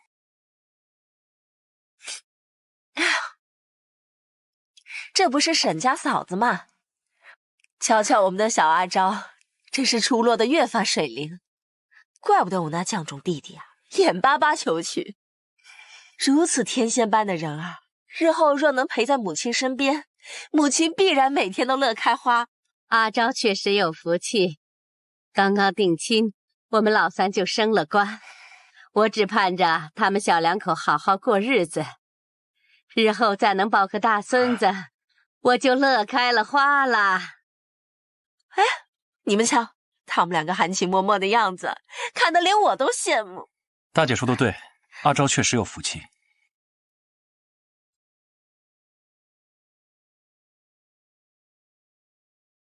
夫人发誓，看来他已经被崔少卿收房了。哎，过来坐，阿昭，你坐。镇国公夫人到。听闻崔府大奶奶回府探亲，我特意带小慧过来讨口茶喝，好沾沾贵府的喜气。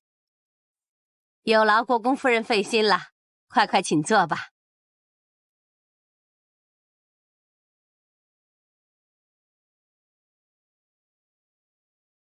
阿昭，搭配的刚刚好。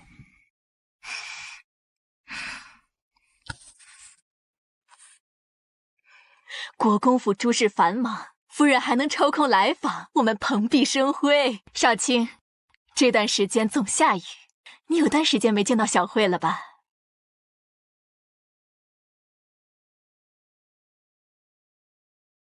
崔大夫人，她怎么在这儿？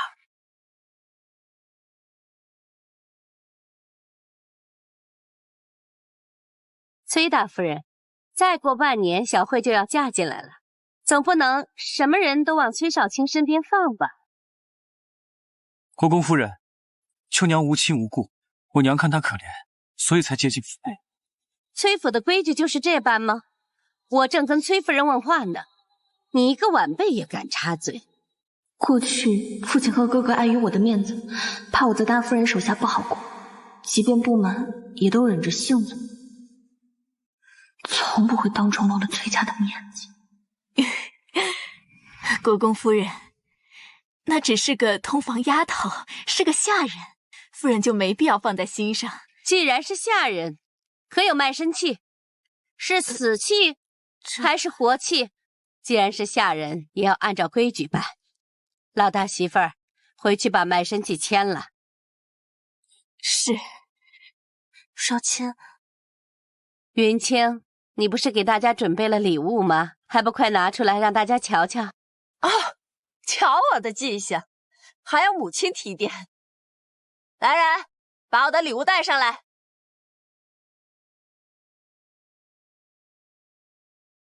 听说三弟就送了你一面珐琅镜，那我也来凑个热闹。我再送你一套玳瑁荷花鸳鸯八方盖盒，让你装首饰用。这八方盖盒太贵重了，这是我送给我弟妹的，你别拦着我。再说，只要阿昭喜欢就行。这荷花和鸳鸯寓意也好，送给阿昭啊合适。来，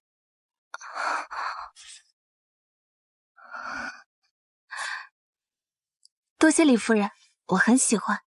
下次见面就应该改口叫我姐姐啦。现在改也不晚。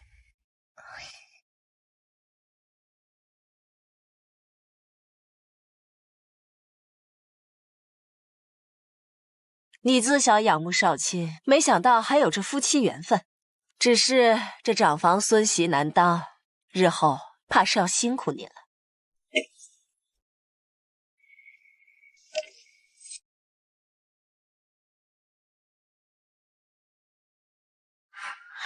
这完全没法和沈昭的那个玳瑁荷花鸳鸯八方盖盒相比。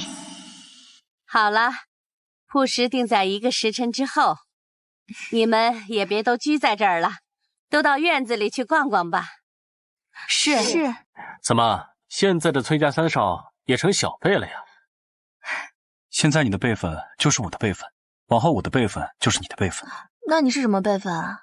在家做上主，在外面你和我是同品级。什么同品级？你跟我妹一起够命了？差不多。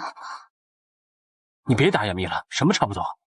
我救了岳亲王的命，他要封赏我。他问我要什么，我说我什么都不缺。于是他就进了宫，替我给阿昭请了个诰命。等我和阿昭成亲后，陛下会御赐3匹书人。阿昭，你以后就是诰命夫人了，可以领朝廷俸禄了。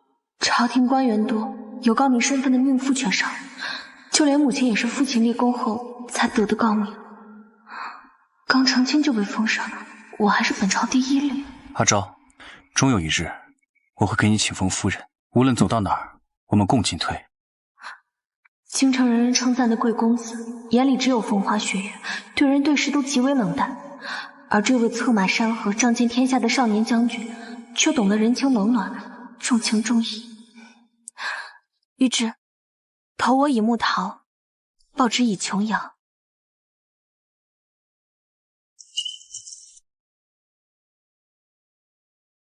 这天气不好，要不咱们别逛园子了，去书斋玩飞花令吧。你们玩吧，我要回房看书。少卿哥哥，我好不容易来府里一次，你就陪陪我嘛。男子汉大丈夫，应当建功立业，怎能终日伴你玩耍？那你近日为何没去翰林院，整日陪在你身后的女人身边？她就不妨碍你了？她和你不同。她和我不同，那沈昭呢？崔少卿，既然你不愿意陪我，那我指使你府里一个丫鬟，总没问题吧？这里是崔府，别太过分。我过分？那我们去找大夫人评评理，到底是谁过分？好，我跟你去。三叔，大家都要去，一起去吧。好啊，能让阿昭看侄子的热闹，也是件趣事。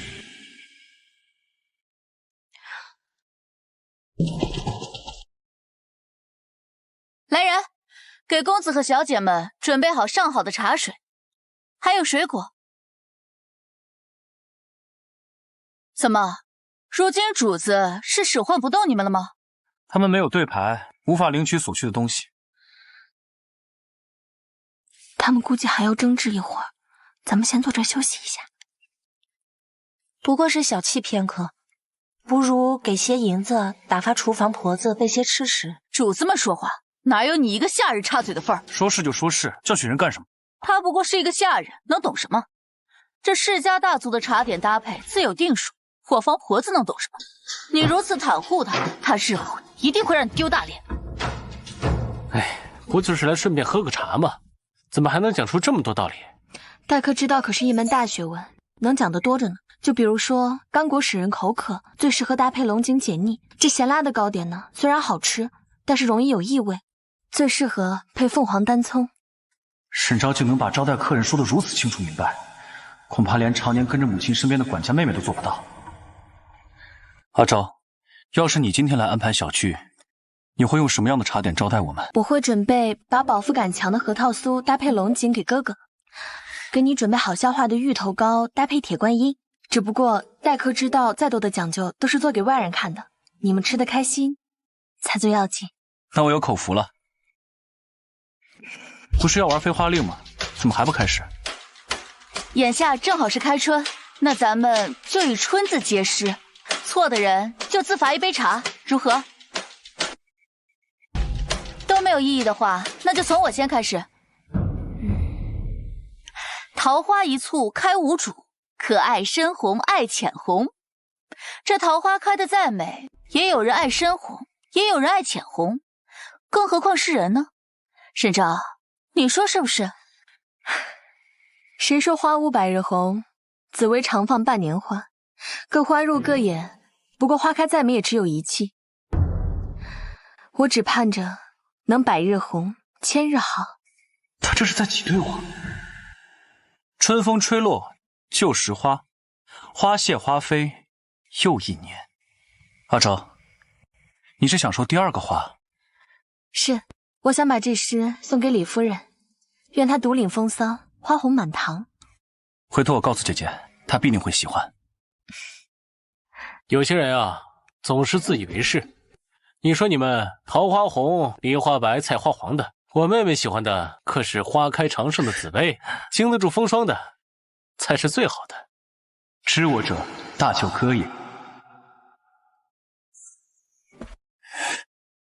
少卿哥哥，陈安、阿昭，你们跟我去个地方，我给你们看个东西。阿昭，我找春梅还有点事，你们先去吧。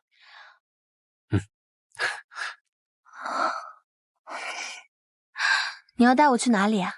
跟我走就知道了。三爷，太傅有急事找您，请您随我来。我把你送回沈府吧，我再过来找你。不必了，崔府的事大，你还是先去忙正事，别让太傅等急了。这里又是花园，你怕什么？况且我哥哥肯定就在前庭里吃茶，谁还能吃了我？三爷，太傅患得急，你还是先跟我走吧。那我快去快回。阿昭，崔少卿是故意将崔浩支开的。阿昭，明明我才是你的未婚夫，你跟三叔那些亲密举动，就是为了激怒我。我知道错了，你就原谅我好不好？崔少卿，我没有必要拿自己的后半生跟你开玩笑。你这个样子朝秦暮楚，既对不起你心心念念的秋娘，也对不起一心要嫁你的佟小慧。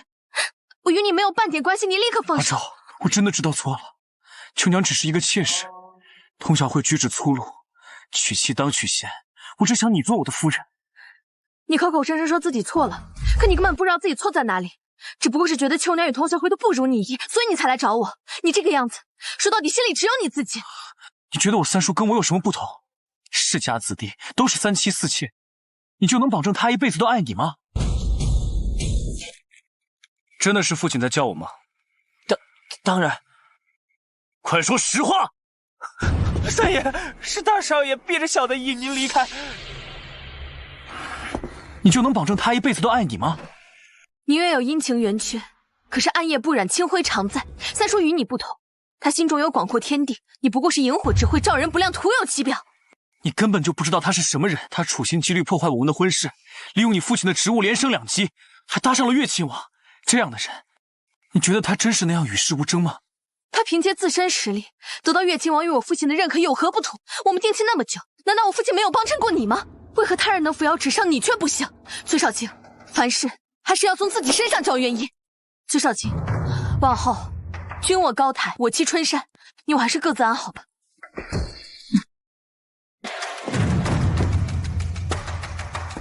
相识10年，我们最终竟走到了这步，路过不见，相逢不识，君卧高台，轻栖春山。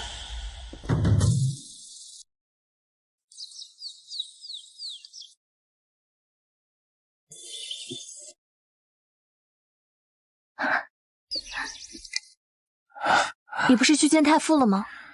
跟父亲嘱咐几句就回来了。一路赶来累了吧？过来喝茶。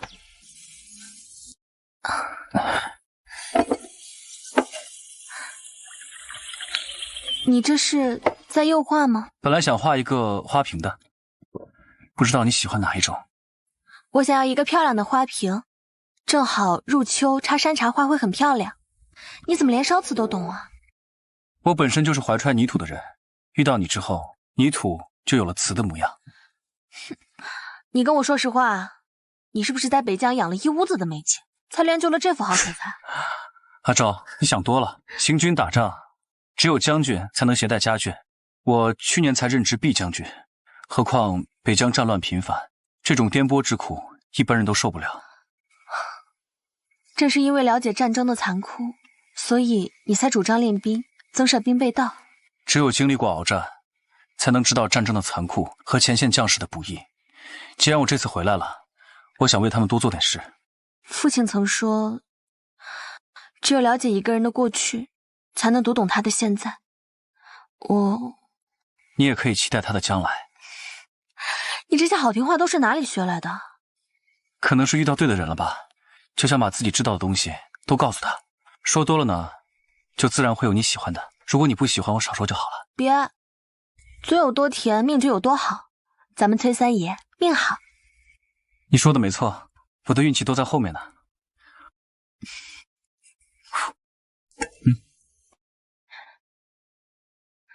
真好，现在眼前人是心上人，以后心上人是枕边人。这皇后娘娘给各府的夫人小姐都发了帖子，说后天举办布施宴，为受灾的州府筹集善款。在布施宴上表现优异者将获得端门之女的称号。这不明摆着抢吗？咱们家阿昭明年就要出嫁，获得端门之女的称号，也算是锦上添花。娘，陛下已经赐婚，再多的称号对我都没有意义，咱们没必要去争。你这个傻孩子，这端门之女就是皇家给的护身符，走到哪儿都体面。娘猜呀，这崔大夫人肯定会为崔玉莹力争，这镇国公府吧，也会替童小慧争取，别到时候就你没有。娘说的对呀，别人有的我们都得有，别人没有的我们还得想办法弄呢。这样，夫人，你去库房看看，有没有祖上传下来的珠宝首饰，能捐的咱们全都捐了。这晚就说府中没有银子，都是靠祖产过活，免得陛下惦记。好。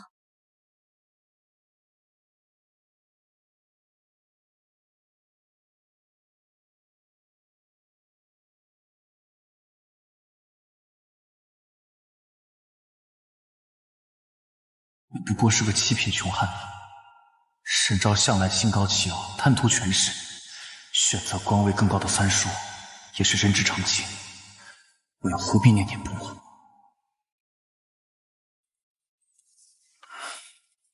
陛下驾到！陛下万岁万安！皇后娘娘、贵妃娘娘万福金安！吴爱卿，平身，落座吧。娘，丽贵妃状态不佳，铺了厚厚的胭脂，眼底好像拥有淤青。静观其变吧。朱爱卿，近日各地降雨频繁，各个州府受灾严重，如今国库紧张，还望诸位能多贡献力量，为受灾的州府筹款。今日宴请，所有的夫人和小姐都可以参加仪式，大家用金银财物下注，第一名荣获端门之女的称号，所获财物都将纳入国库，充当赈灾银。都说巾帼不让须眉，哪位夫人和小姐愿意出来先比试呢？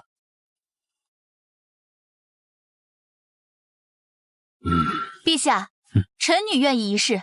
陛下，小慧最是乖巧懂事，对您更是言听计从。不管什么时候，只要您开口，她呀，必能全力支持。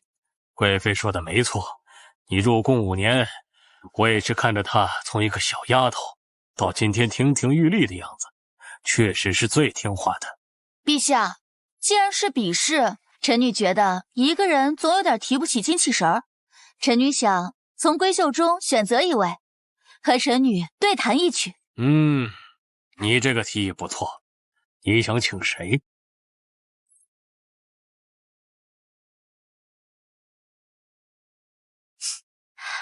陛下，臣女选沈昭。阿昭别怕，有娘在，你若是不想和他比，娘替你说。我这辈子还是躲不开童小慧的纠缠。都说沈千金是闺门典范，不会连琴都不会弹吧？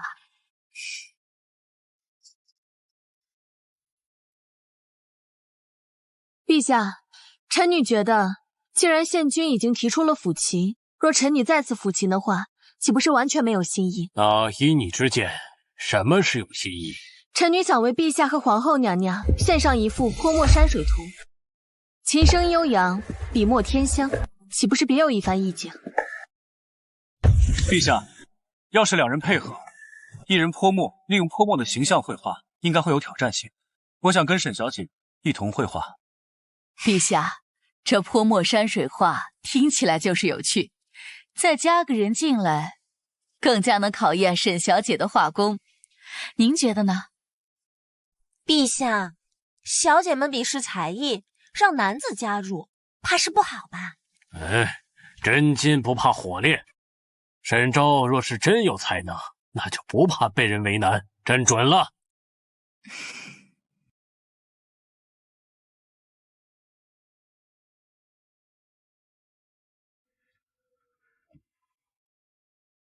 烟雨江山景致，云烟变幻，着实是渲染入微。笔墨豪放，气势磅礴，确实是佳作。以前沈昭经常来咱们府里，也没听说过他会这种画法呀。还是他心机深沉，特意留了一手，就是想让所有人都吃惊。不过就是取巧嘛。日后啊，你若好好练习，未必比他差。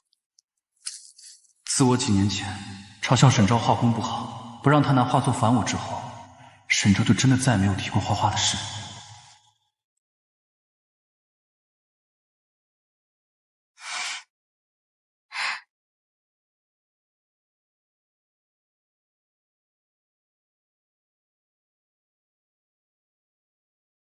江山画卷展徐徐，步步惊心探俊卢。万壑雄奇飞翠羽，千波浩渺引渊鱼。笔墨功能名四海，名垂千古在心域。九天昌河开宫殿，万国衣冠拜冕旒。好。沈小姐这字画配得极妙，陛下谦恭伟业，功在当朝，造福万世，真是千古一遇，万世难出的贤君。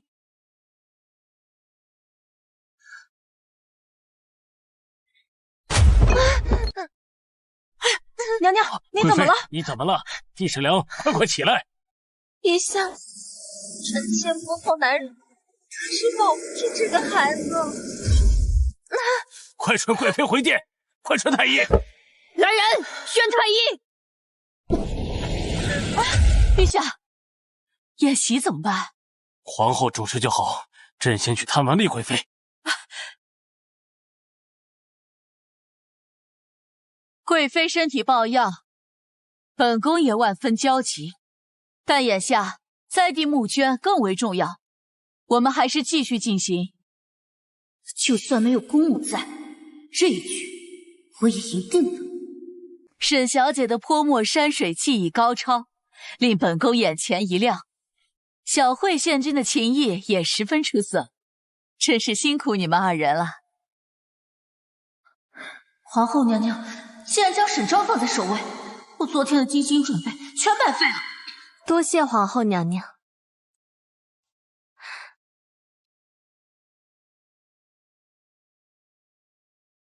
才艺比试到此结束，大家可以开始捐赠了。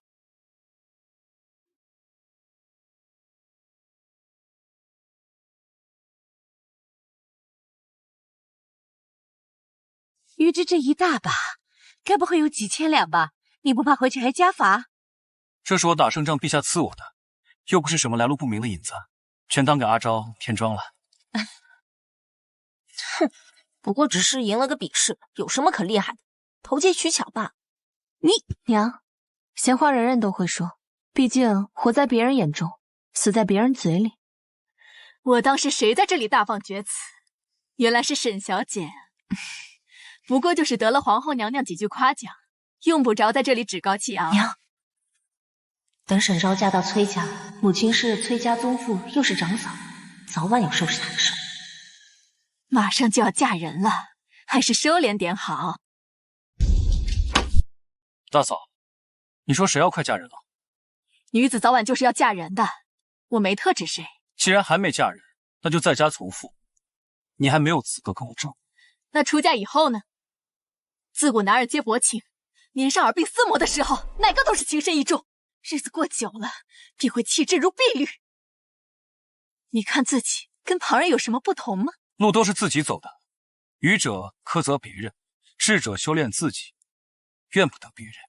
你要是过得不如意呢，那就静下心来，好好审视现状，总比自怨自艾强。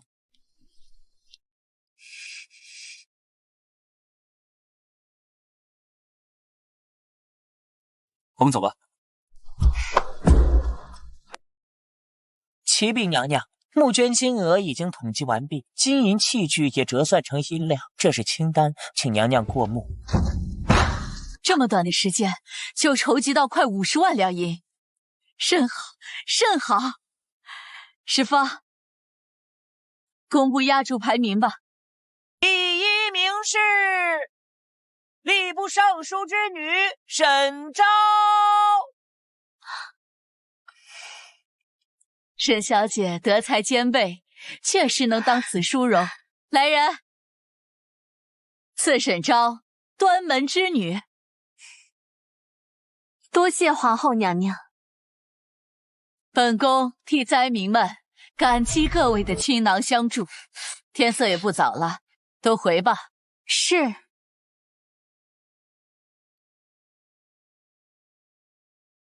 刚才我一直提心吊胆，可算是有惊无险。少卿哥哥，娘，你稍微等我一会儿，我还有恩怨需要解决一下。好，我们谈谈。如今胜负已分，你用不着特意到我面前炫耀。从前你对我有敌意，我可以理解，但我现在毫无瓜葛，你为何还要处处针对我？那是因为沈昭无论容貌还是才情，几乎样样都比我出色。你到底想说什么？童小慧，你我相识多年，我一直觉得你是一个聪明人。虽然我们做不成朋友，但也绝不是敌人。日后你上有公婆，下有小姑子，崔少卿又有红颜知己，你大可不必将心思放在我身上。沈昭，你说的倒是好听，可我就是讨厌你。上次在崔府，你趁着四下无人和少卿哥哥拉拉扯扯，你别以为我不知道。你既然知道，就更应该清楚，是崔少卿对我拉拉扯扯。他从前对我不屑一顾，如今却装作一副情深似海的样子。你可知道为什么？为什么？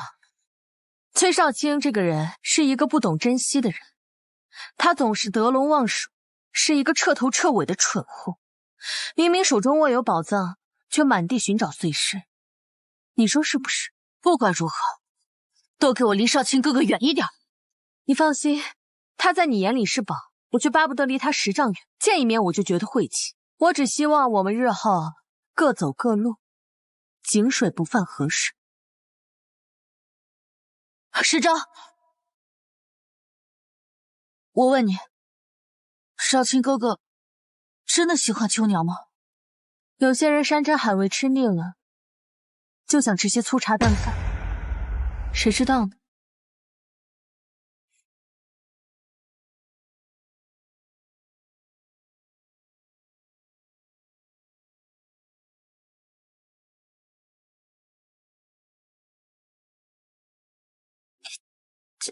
你们这是怎么了？怎么跟个霜打的茄子似的？今日陛下带领百官去祈福，刚走出皇宫，紫禁城东华门便坍塌了40余丈。陛下当场大发雷霆，说到底还是国库空虚啊！这场天灾怕是难过了。爹，我也听说了，百姓种的庄稼大部分都绝收了。我在想，我们要不要在府里多备一些粮食？一来府里有保障，二来也可以施粥赈济灾民，也算是未雨绸缪嘛。女儿说的对，咱们确实需要再准备一些粮食。那就有劳夫人多买些粮食，少买些精米，多买些糙米，另外再买些大麦、矿麦和糯米。老爷、夫人，程义伯府送来的帖子，请您过目。程义伯要嫁女儿，夫人，你备一份礼金，带上阿昭一同去吧。好。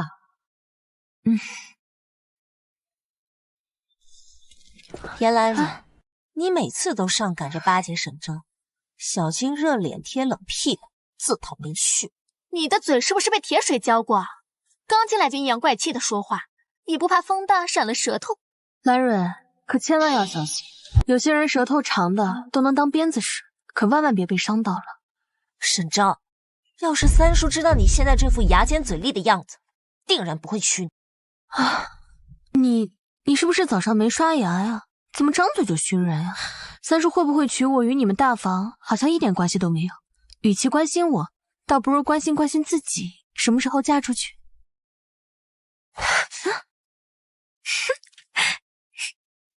他今天是吃炮仗了吗？怎么心情这么不好？你不知道，上个月崔家出了点小事，现在大房都快闹翻天了。什么事情啊？上个月崔玉莹和秋娘起了争执，他推了秋娘一把，竟导致秋娘小产了。为了让秋娘高兴，崔少卿今日特意带秋娘出来散心，现在应该在外面随行的丫鬟席上歇着。应当是外面新郎官来了，走，我们出去凑凑热闹。你到崔家这么久，一点动静都没有。若不是本王派人帮你解决了卖油郎，你还能有今天？本王不养无用之人。崔府戒备森严，求大皇子再给我一些时间。再给你1个月时间，若还是不能成事，就别怪本王不客气。待到少卿成婚，崔府必然会有所松懈。只是少卿对沈昭仍旧念念不忘，不如我们先解决了沈昭，绝了崔少卿的心思。你想怎么解决他？沈昭父兄都是朝廷重臣，奴婢斗胆，请大皇子将沈昭收入房中，届时不仅能断了少卿的心思，大房子还能得2员大将。好，只要你把这件事办成，本王重重有赏。谢大皇子。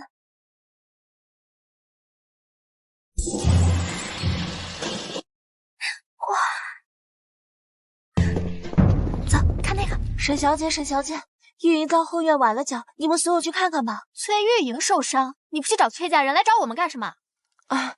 玉莹与家中有龌龊，她之前与2位小姐交好，想着重修旧好，这才借此机会来找你们来了。好啊，去看看吧。走。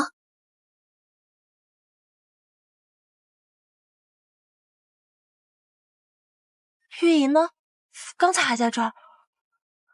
刚才坐在里面的小姐去哪儿了？那位小姐说院子门口风大，先回客房休息。她担心家人找不到她，特意吩咐奴婢在此等候。几位小姐，请随我来吧。那我就先不去了，我怕崔小姐见了我生气。再说少卿见不着我，该着急了。唉，只有崔少卿那种没脑子的男人才会被他勾得神魂颠倒。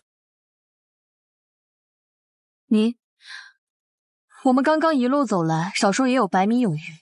崔玉莹脚受伤了，她是如何自己走过来的？辉小姐是奴婢扶那位小姐走过来的。2位小姐，里面请。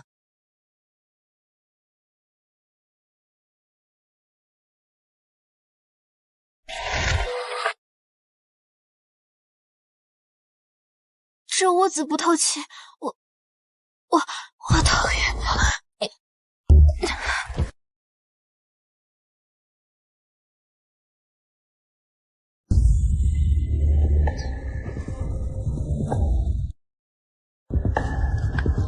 他们2人衣衫不整，若是大皇子第一个赶来，看了他们的身子，他们便只能委身于大皇子。不好了，伯爷，后院走水了！什么？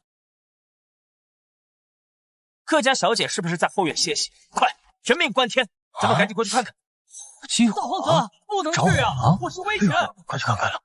你可千万不能去啊！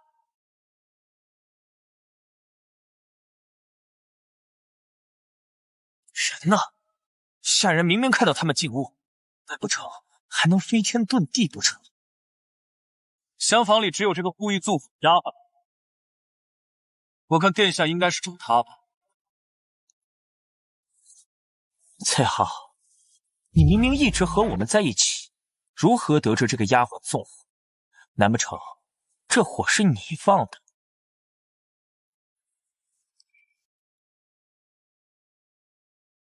这是和崔大人没有半分的关系，是我2人发现这丫头行迹鬼祟，才特意通知禁卫抓人。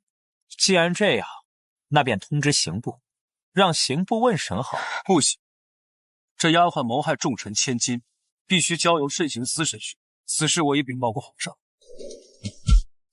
程义博还要修缮府邸，本王便不再过多打扰，先告辞。各位，今日是我招待不周，还请多多包涵。什么事儿这个？走吧。真是。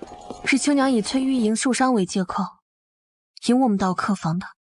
大皇子赶在所有人之前进入客房，若不是我们早有防备，只怕早已中了大皇子的诡计，只能委身于他了。秦家纵火案，凶手一直没有找到，或许正是因为背后有大皇子助力。今天大皇子明摆着是冲你来的，你一定要小心，若有危险，切记万事。你也要小心，大皇子拉拢岳亲王不成，日后定会将矛头对准崔家。不必忧心，我与崔家都能应对。走，我送你回府。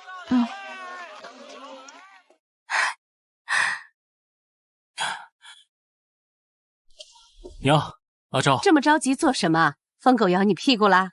确实有疯狗，但咬的不是我。这宫里传出圣旨，认为大皇子为镇斋总使，安顿灾民，任命阿昭和崔玉莹为监察女使，协助治灾放粮。据说是丽贵妃和大皇子的提议，他们一肚子坏水，指不定憋什么坏呢。哥，既来之则安之，他们就算再手眼通天，也不可能在大庭广众之下害我吧？阿昭说的对，等你爹回来我再与他细细盘算，绝不能让阿昭陷入危险。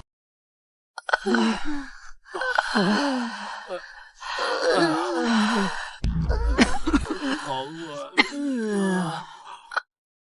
这个地方乱洋洋的，一点秩序都没有，想统一管理可不是件容易的差事。阿昭，你待会儿定要小心些啊！沈昭，既然知道自己能力不行，还不如早早向陛下坦白无能，尽快卸任，以免丢人现眼。帕子都捂不住你的臭嘴，张嘴就是臭不可。阿昭，你千万别管他们，都是蝙蝠身上插鸡毛，算不上什么好鸟。诸位，叶亲王命我等负责城外巡防，这些日子叨扰几位夫人小姐。大皇子在城头讲话，诸位随我来吧。走吧。那你怎么还没过来？你们都是干什么吃的？这么点小事都做不好，不行就给本殿都滚蛋！殿下，他们一听说要以工代粮，所有人都不愿意来干活了，我也没办法。我看就是这些日子好吃好喝把他们惯的。既然都不愿意劳作，还不把人都给本殿赶过来？难不成让本殿下在这干等着吗？走，我干活去。殿下，不如让几位姑娘试试，她们也是陛下钦派的女官，总不能袖手旁观吧？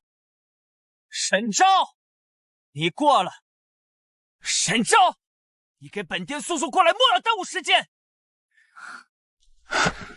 我陪你一起过去。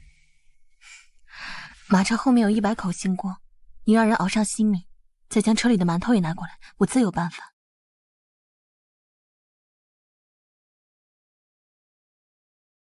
这里哭天抢地的，他们连大皇子的话都不听，你能有什么办法？崔大公子，男女有别，请你有多远滚多远。哼，你别不识好歹。我妹妹不需要你帮忙，好狗不挡道，走开。哥，他一下马好心当驴肝肺，不识好歹，你别管他了。有人想找死，和我们无关，你们和我回马车。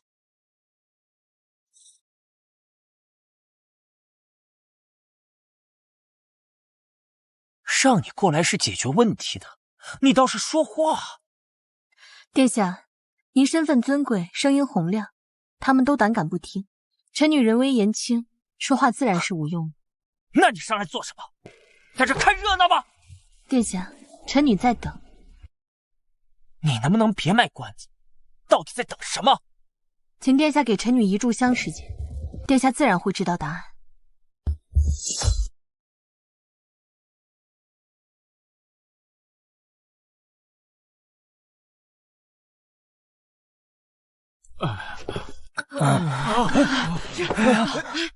周啊，快快快！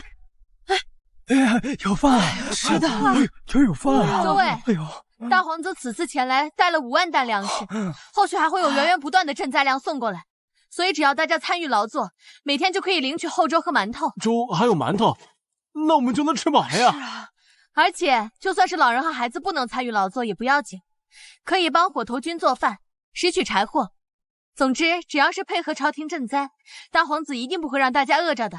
我要参与赈灾！我要参与赈灾！我也要！我也要！我也要参与！我也参与！还有我！我也要！还有我！还有我！参与！有我！还有我！不过就是给点粥和馒头，怎么就说服难民了？之前朝廷不也在施粥吗？到底是什么改变了沈昭，让他如此耀眼？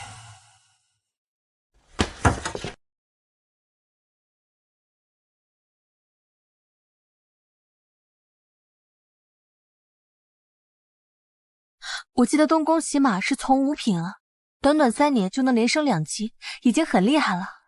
你和我呀，有父亲做靠山，才刚做到5品。夫人，大事不好，老爷把大小姐的婚事定下来了。我不在府里，他怎敢独自做决定？父亲定的是哪家？是大少爷的同科进士，名叫李延吉。这李延吉家境如何？听说出身贫寒，现任洗马监修撰。大嫂，我都听到你们在说什么了。李延吉这人我听说过，虽然出身贫寒，但极为上进。殿试后被点到翰林院做编修，现在已是东宫官属，在宫中口碑极好。好什么好？不过是个没家世、没背景的穷翰林，有什么前途？哥，你怎么不说话？他不过是个没有前途的穷酸士，如何配得上我？他除了扛官试剑，他还能做什么？好，好，你们都不管不顾。玉莹啊，等娘回府再好好打听打听，你爹总不会害你的。哥，你一向对我的亲事不管不问，今天我要告诉你一件事，你可知道秋娘为何一直缠绵病榻？住嘴，不许说！娘，你们都一个个都有自己的算盘，都只顾自己的利益，却不顾我的死活，我又何必替你们保守秘密？娘，你让他说。咱们的好娘亲每日给秋娘喝乌头，让她头昏脑胀下不了地。哥，你对我不管不顾，殊不知自己也被全家人算计。哼，这算什么一家人？还不如跟秋娘一样没爹没娘才好呢。玉莹，快把他追回来！是，千万别让他出事，快去呀！娘，玉莹说的是真的吗？我让你们放的东西，你们到底什么时候才能放好？咱们送进去2个人，一个重病缠身，一个被关在屋子里，此事为时有些难办。废话，要是好办，本王还会交给你们吗？赶紧给本王想办法！殿下，前面似乎有啜泣声。什么人？臣女崔玉莹见过殿下。你们不是准备回府吗？怎么躲在这儿哭？你别哭了，到底是什么事？本王给你做主。臣女的父亲要将我嫁给寒门子弟，臣女实在不愿意，却又不能违背他们的意愿。你若是不想低嫁，本王倒是可以给你想个办法。夫人，大少爷，各处都搜遍了，没有小姐的踪影。再说，这里都是你的兵，你一定要帮我找到玉莹啊！我只负责城外巡防，我可没有一兵一卒。大嫂，你可别乱说。我倒是感觉你们刚才为一个妾室争论不休，连自己女儿都不管。我觉得玉莹在你们眼里一点都不珍贵。崔大夫人，你先别急，我已经让随行的丫鬟跟着一起去找人了。崔副使，陈氏说他见过崔小姐。上前细说。大人，小的回来时看到大皇子和崔小姐说了几句话，就把她带走了。看方向，好像是回了营帐。你们跟我走。下官崔浩求见皇子殿下。下官崔浩求见皇子殿下。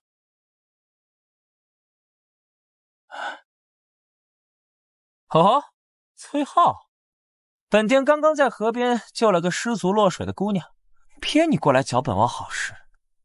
说吧，你找本王什么事啊？营区周边恐有细作，为了安全起见，还请殿下让臣辨认一下您救的姑娘。不过是个身娇体软的姑娘，能是什么细作？不过崔副使也是为了本殿着想，既然如此，那你便出来吧。玉莹，哦，你们认识啊？这是本殿的女人，还轮不到你动手。适才哥哥与母亲争吵，玉莹心情烦闷，便到河边散心，不慎失足落水。是大皇子殿下救了臣女，臣女无以为报，只能以身相许。哦，你是太傅的孙女？哎呀，快起来！早知你是太傅的孙女，本殿下说什么都得以侧妃之礼迎娶你。要不，崔家说本殿挟恩图报，可怎么办？臣女无以为报，救命之恩大于天。臣女的家人们绝不会这样想的。这一切都是误会，殿下还请让下官带走侄女。崔副使，以后咱们都是一家人，你放心，本殿下这就进宫禀告父皇和母妃，定会给崔小姐一个侧妃名分。臣女谢殿下怜爱。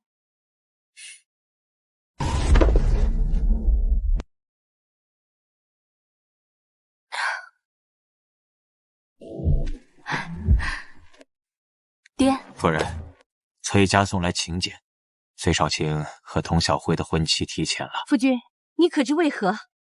碾子巷房屋坍塌，锦衣卫奉命彻查，发现是前镇国公府火烧邱娘家引发的祸端，且丽贵妃的小产是故意设计，本是想嫁祸给皇后，陛下因此震怒，撤了镇国公的公爵，还将丽贵妃变为了嫔位。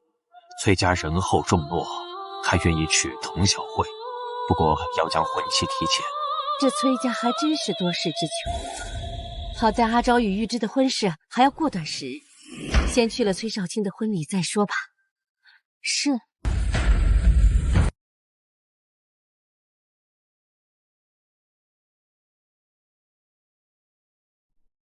幸亏现在是太傅当家，如果交给崔少卿的父亲，这场婚事非得成为全城的笑话。别人都在观摩婚礼仪式，你瞅瞅他俩，阿昭也不知道在那嘀咕什么。我小时候淘气，就喜欢爬树。有一次，父亲揪着我背书，我实在是厌烦，就偷偷爬到了树上去。结果父亲把整个府都翻了个底朝天，愣是没找到我。真没看出来，我们能文能武的崔副使小时候竟如此淘气。到底是哪本圣贤书让你这般头疼，都得逃之夭夭？过秦论。过秦论确实难背，《汉书》《文选》又都有这一篇，想要熟记于心着实不易。我哥哥当初为了背它，挨了爹2顿狠揍，戒尺都生生打断了2根。那你会背吗？秦孝公据崤函之故，拥幽州之地。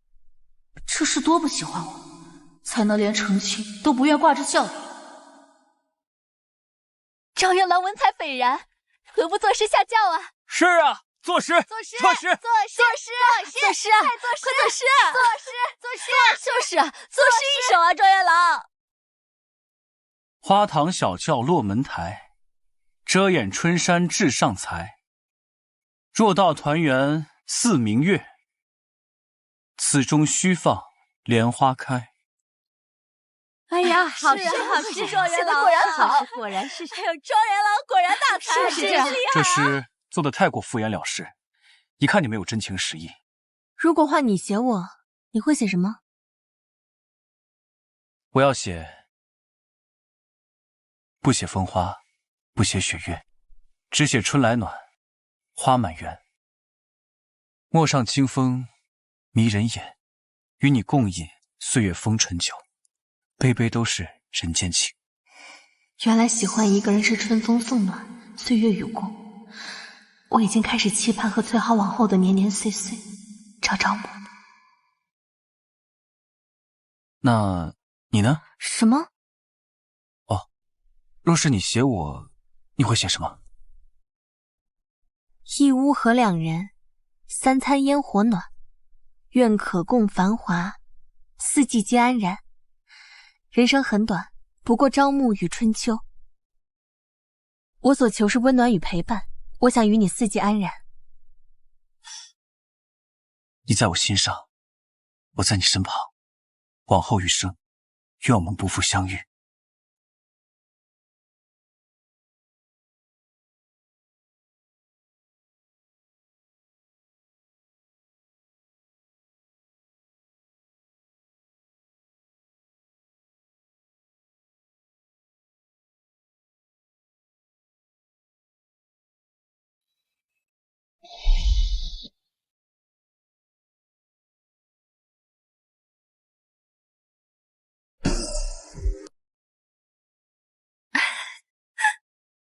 沈昭，10年相伴，怎能说断就断？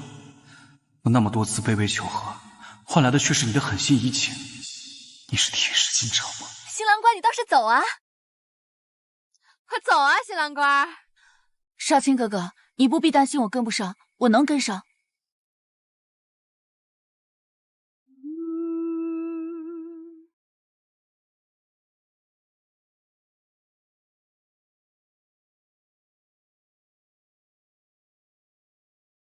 一拜天地，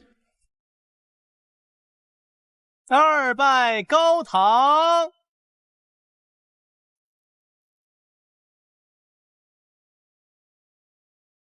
夫妻对拜。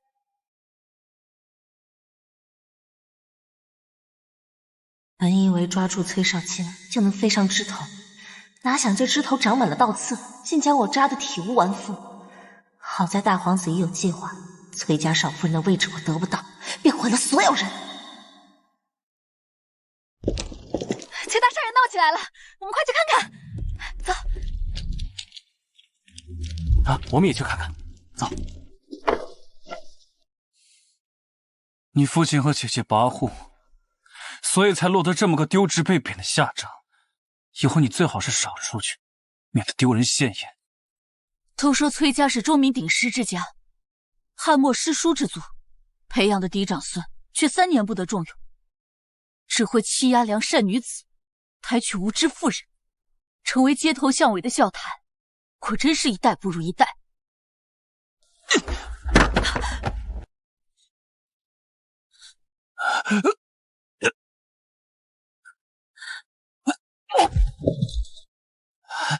我没做，我不可能做。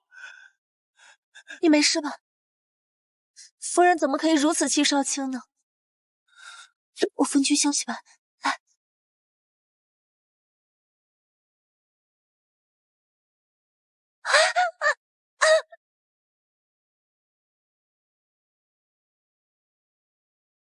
彭小慧，你故意的！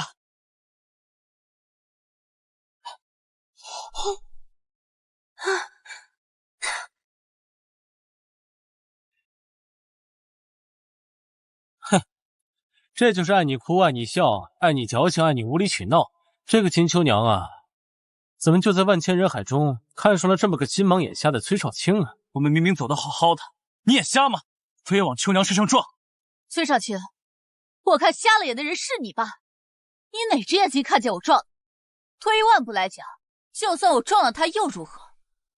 她不过是个丫鬟，难道她见了我不用行礼吗？女子都以夫为天，你这样对你夫君说话，今晚的洞房花烛夜，你想独守空房吗？崔少卿，我告诉你，只要你我一天不圆房，我没有孩子，你就没有嫡子，你就不能名正言顺的继承家产。我根本就不怕你宠妾灭妻，你最好一直能这样。少卿，都是我不好，走路莽莽撞撞冲撞了夫人，我向您道歉，夫人对不起。你别在我面前耍心机，你不配。少卿，少卿，什么玩意儿？还想跟我耍心机？简直痴人说梦。童小慧，咱们谈谈吧。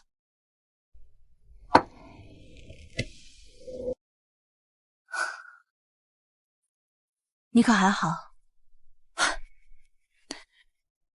自从童家失势以来，看尽世人冷脸，才知道离了权势之后，我便什么都不是。崔少卿刚遇秋娘山盟海誓时，我也曾失落过一段时间，成了全城的笑话。可后来才明白，当你不在意时，任何闲言碎语都伤害不了你。童小慧，你是聪明人。你想从我这儿得到什么？在这之前，我想先问你，若让你在童家与崔家之间做选择，你会如何选择？童家已然将我放弃。从现在开始，我以后的每个选择都为了我自己，所以我不选崔家，更不会选童家。我只想好好过完此生。你这样想不错，可如今你想在大房过稳安生日子，也并非易事。你想说什么？当初秋娘全家葬身火海，唯独她一人逃生，之后却迟迟找不到凶手。再程一伯府婚宴，她引路，险些毁了我与兰蕊的清白，你应该有所耳闻。此人浑身透着谜团，若不查清楚，日后必成祸患。若是累及崔少卿，你定不能躲好。日后你执掌大权，不如趁机跟他调查清楚，查清楚此人的底细。只要消除这个隐患，崔少卿又不是个主意大的，一定能过上你想过的安生日子。好，此事我同你合作。玉之重亲情，他与大老爷兄弟情深，况且父母在，不分家，他有他的志向。我不想后债之事分他太多精力，所以你有任何需求，尽管与我合作。好。阿昭，如今秋高气爽，明日我去神府接你去踏秋，怎么样？好啊。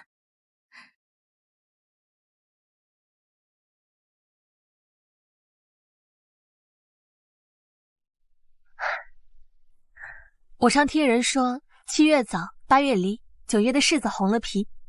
如今看着这柿子挂满枝头，果真应了范大家那句“村岸桑枝合，林红柿子繁”。哎，我帮你。虽然柿子甜美，但不能直接摘下来食用，须得脱色才行。这里的柿子地处偏僻，无人采摘，实在是可惜。不如我们找人将它都摘下来，送到营区给百姓们尝尝鲜。还是阿昭心思细腻聪明，我自愧不如。我立马就安排精卫的人过来，把这些柿子尽快运往营区。只要熬过这个冬天，就一定会诸事大吉的。哎，要是柿子加海棠，那就更吉利了。什么意思啊？来，5个柿子加海棠，叫5世同堂，祝我们长命百岁，子孙满堂。5世同堂，他也真敢想。阿昭，秋随冬喜，日日如常，事事如意，岁岁安康。行己所爱，爱己所行，朝暮相伴，携手白头。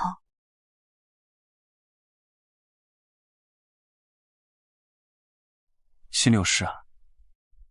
我只是突然想起来，兰蕊上次来神府，与我说起玉莹被王妃折磨得不成样子，我便暗中找人打探，才知道她已经是被人关起来了，人倒是胖了不少。可是随后就传出王妃姚氏有孕的消息。你的意思是，玉莹有孕，王妃借腹生子？此事定然瞒不过皇后娘娘，一定要小心应对。是应该小心，混淆皇室血脉那可是重罪。崔家的把柄不能放在大皇子手中。过几日就是重阳节，我会想办法跟玉莹见个面，说一下这个事情。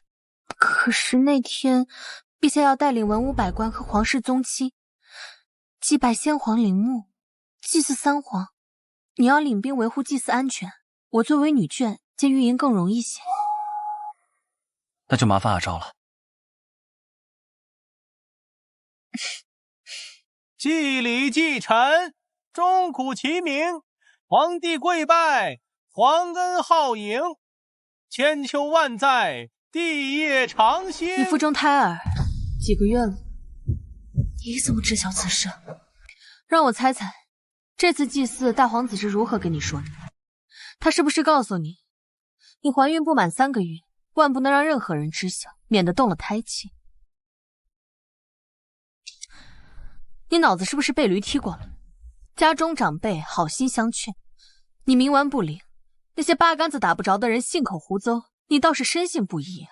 你少在那儿惺惺作态，别以为我不知道你心里想的是什么，分明是看我落魄，你暗自高兴，故意拿话挤兑我，就是想看我在祭祀的时候出丑。看你过得不好呢，我确实挺高兴的。不过若你连累了崔家，我也要受到牵连，所以我是好心告诉你。之前大皇子进宫来报，说王妃姚氏怀孕了2个月。王妃怀孕了？我怎么不知道此事？是啊，你怀孕2月无人知晓，王妃怀孕却众人皆知。大皇子如今最缺一个嫡福晋，你觉得到底是谁怀的孕？我处心积虑争取，本想着后半生有个依仗，不曾想是奸夫生子。玉莹，你怎么了？哎，玉莹！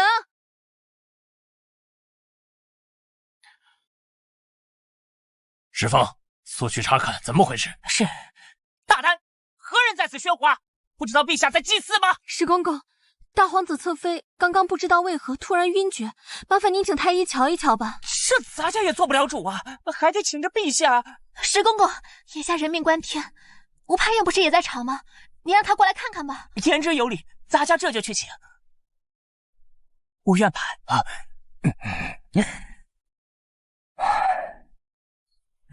吴院判，我孙女怎么会突然晕倒啊？哎呀，这仔细一查，崔侧妃这是蛤蟆呀！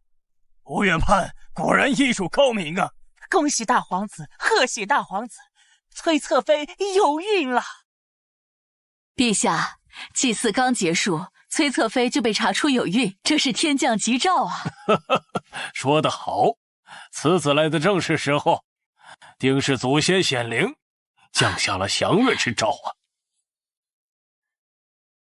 大皇子，崔侧妃有孕，为何你看上去不太高兴啊？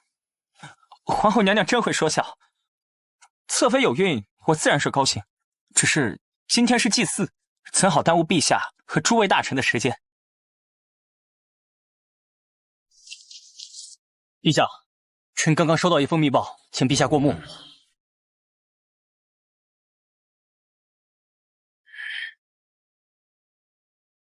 崔太傅，朕刚接到密报，说崔家勾结昭武将军，意图起兵造反，可有此事？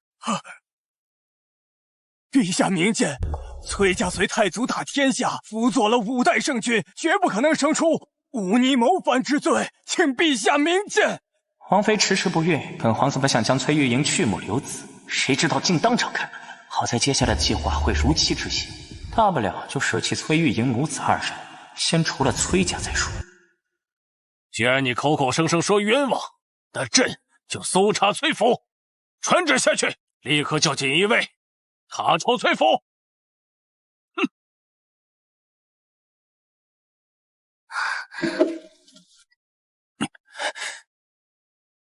清者自清，您不必担心。是啊，准备了这么久，也该拔出陛下心中的钉子了。娘，莫要慌张，崔家想必早有应对之策，咱们暂且耐心等待便是。启禀陛下，臣等在崔少卿的书房内搜到崔太傅与边守将军往来书信和呈房图，请陛下过目。陛下，这不是臣的东西，臣一点都不知情。你动动嘴巴就说毫不知情，若说话有用的话，这还养锦衣卫做什么？来人，将崔太傅和崔后带上来，朕要亲自问他们。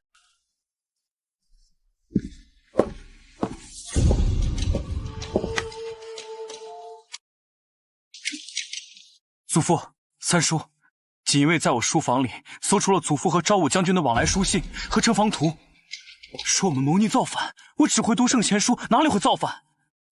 一定是有人栽赃陷害，你们一定要向陛下解释清楚啊！若要解释，也该由你来解释。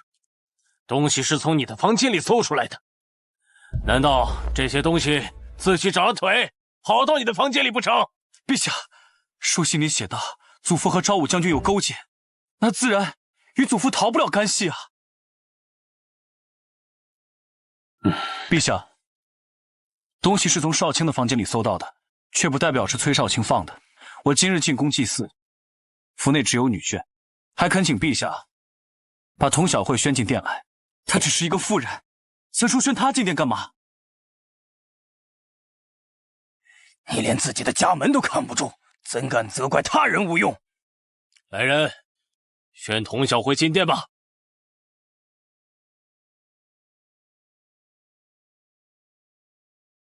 臣妇参见陛下。童小慧，我来问你，在崔少卿的房间中搜出谋逆之物，你可知罪魁祸首是谁啊？臣妇确实知道罪魁祸首到底是谁。欺君之罪可是死罪，别乱说。崔少卿，你不让我说话是什么意思？陛下问话不答，视为抗旨，你是想让我抗旨不成？崔少卿，你给我住嘴！陛下，崔少卿有一爱妾，名唤秋娘。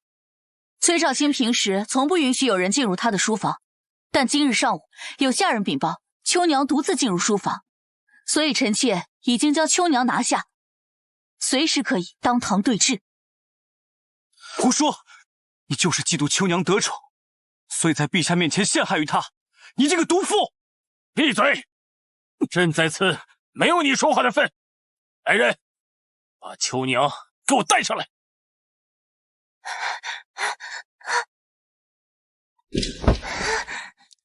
少卿，真的不是我，你快救救我！陛下，秋娘只是一个妇人，大字都不识几个，怎敢做出如此忤逆之事？请陛下明鉴。臣妇在得知秋娘独自进入书房之后，便派丫鬟仔细搜查，没想到竟然在房中搜出了带有书信和城防图的盒子。臣妇原本是想等到太傅回来之后再行禀报，却没想到此时锦衣卫进府搜家，无奈之下，臣妇只好将秋娘和2个丫鬟带来此处，等候陛下发落，为崔家沉冤。陛下，那2个丫鬟都是他的心腹，如何纵述？这妇人素来善妒，容不得他人。陛下，你可不能轻信他的一派胡言呐！崔太傅，崔少卿如此说，你如何自证清白？陛下，据臣查证，秋娘与内院的方婆子和外门的小厮来往密切，多次通过他们将内院的秘密送出。臣怀疑有人故意陷害崔家，所以将他安排在崔府。陛下，秦家失火当日，我也在现场。我发现门外的柱子上都有火油的痕迹，是有人故意放火。我为了查清真相，找到了卖油郎，但他死在家中。秋娘一介女流，家中贫寒，却能买油纵火行凶杀人，毁尸灭迹。我确定秋娘背后肯定有人指使，还恳请陛下查清真相，给崔家一个清白。怎么可能？他们怎么会知道？这不可能！秋娘不会做这样的事，他们都在撒谎骗我。你没有做过这些事吧？你说话呀！你说话呀！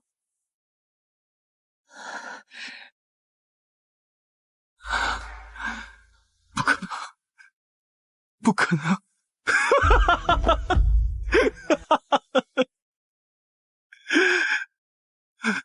你们全都在骗我，这不可能，这都是假的。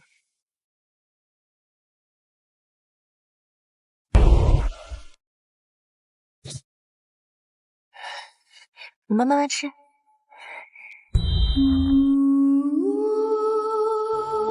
为了和秋娘在一起，我与家中长辈反目，抛弃我10年的未婚妻，试图一事无成，终日沉浸在情爱之中，结果全都是错的，是错的。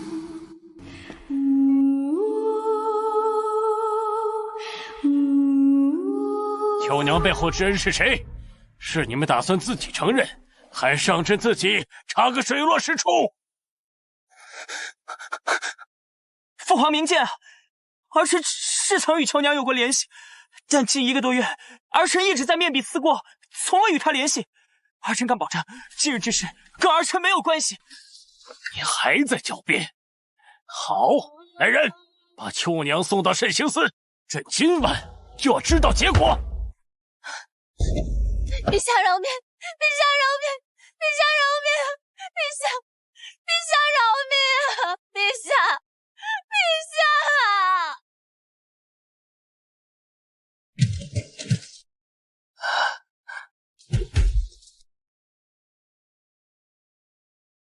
阿昭，想当初那崔少卿总是对你挑刺，如今他自食恶果，我们赶紧过去看看吧，以解咱们心头之恨。啊！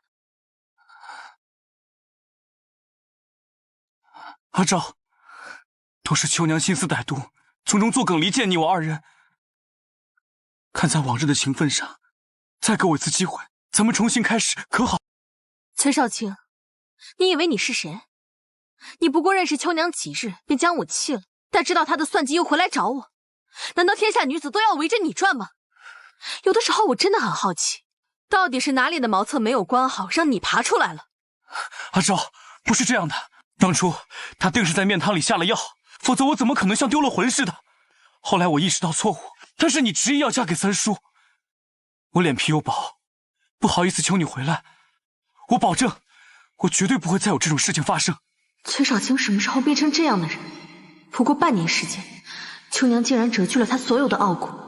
不过可怜之人必有可恨之处。你不是不好意思认错，你是觉得自己离了谁都行。崔少卿，你这人最大的毛病就是自以为是。有病就去治吧，别在这说违心的话。你还真是不要脸，不管遇到任何事，都能将责任推卸到旁人身上，却从不肯反思自身存在的问题。我的脾气呢，是随人而定，你什么货色，我就什么脸色。你看你，就是不知道惜福。你已然与童小慧结为夫妻，怎么，陈世美没有当够，又要来一次抛妻弃子的戏吗？诸位这是都来棒打落水狗吗？我是你夫君，你怎敢诋毁我？殿前对峙之时，你怎么不说是我夫君？你我夫妻2人荣辱与共，陛下问你东西呢，你说不是秋娘放的，不是秋娘放的，难道是你，是我，是祖父放的吗？胡言乱语，到底置崔家于何地？我不知道怎么回事，那并非我本意，只不过是不想认错，不想承认错看秋娘引狼入室。崔家不能出现错误。崔少卿，你自私、凉薄又可恶。你有口无德，屡屡顶撞我。若是贤惠，我怎会被他人骗？我有口无德，明明是你有眼无珠。崔少卿，秋娘死了。什么？秋娘死了？怎么可能？不仅如此，祖父还将你逐出了家门。这不可能！我是长房嫡孙，祖父不可能逐我出家谱。少卿，世家子弟以家族为重，当初警告过你，秋娘来历不明，不要纳她为妾，你要为自己犯下的错误付出代价，逐出家门。三叔，侄儿糊涂，被妖女迷心了，侄儿已经醒悟了，父亲一言九鼎，你是知道的。决定改变不了，父亲会给你钱，给你买房，明日给我搬出去。小慧有孕，府里待产。小慧，你是我夫人，你怎可留我一人？我既已嫁入崔家，应该听长辈安排，你管不住我。你照顾好胎儿，父母会替你做主。是。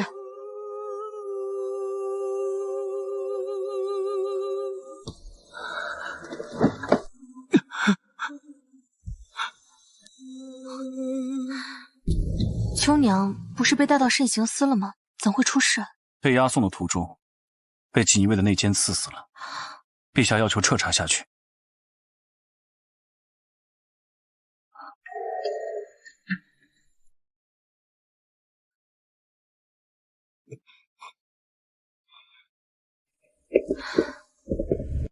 是大皇子吗？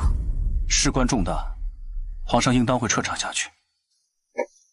京中官员大洗牌，大皇子势力被铲除，崔家总算可以安心了。我也可以放心娶你了。那我等你。今天是阿昭出阁的日子，伯母，你和阿昭可不能哭，要打扮漂漂亮亮的，让全城的闺女都眼红去吧。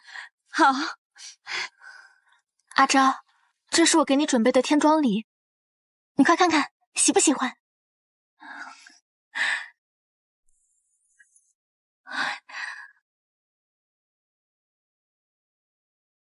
我很喜欢。帝室迎亲的队伍来了，我出去看看。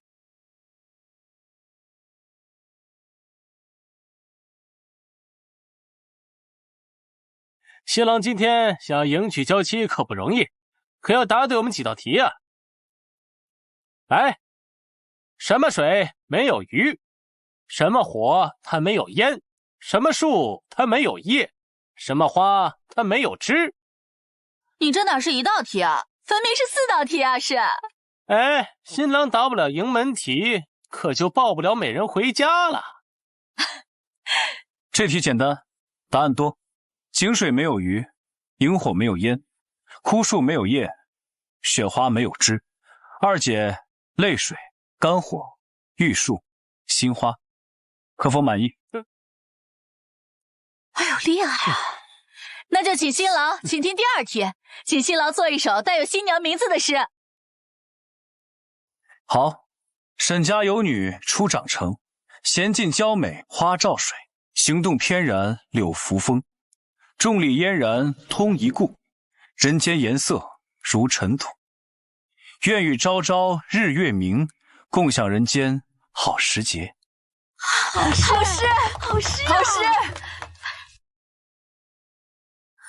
一书书到头，富贵不用愁；二书书到头，无病又无忧；三书书到头，多子又多福；再书书到尾，举案共齐眉；二书书到尾，比翼共双飞；三书书到尾，永结同心配。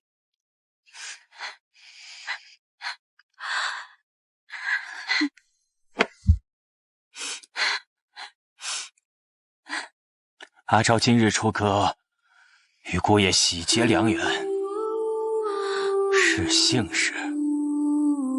阿昭自幼就乖巧懂事，现在又觅得佳婿，父母盼你长笑颜，与夫君百年好合，万事顺意。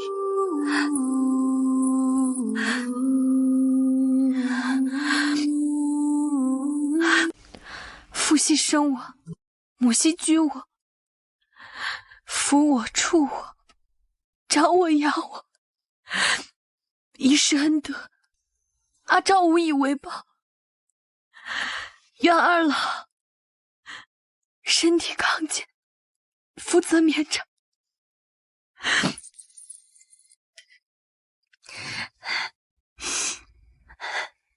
愿大哥一家平安喜乐，子孙满堂。昭昭，今天是大喜的日子，可不许哭鼻子。崔家又不远，一炷香的功夫就到了。日后年节，带着玉芝常回家看看。他要不让你回来，哥哥打断他的腿。就你那点功夫，还想打断人家的腿呢？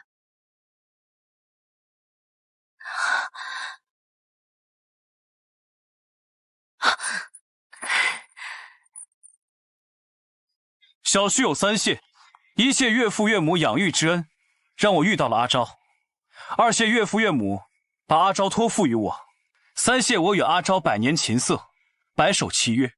我保证与阿昭生同室，死同学，未与不信，有如皎日。哎呀，真是！十步笙歌响碧霄，严庄无力夜迢迢。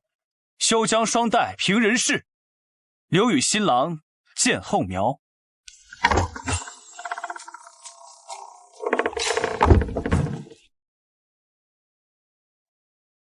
崔浩，今日我将女儿托付于你，愿你们夫妻携手，互为良配。愿你视她如宝，不离不弃。日后世亲孝，皆下慈，和柔正顺，幸福美满，永寿偕老。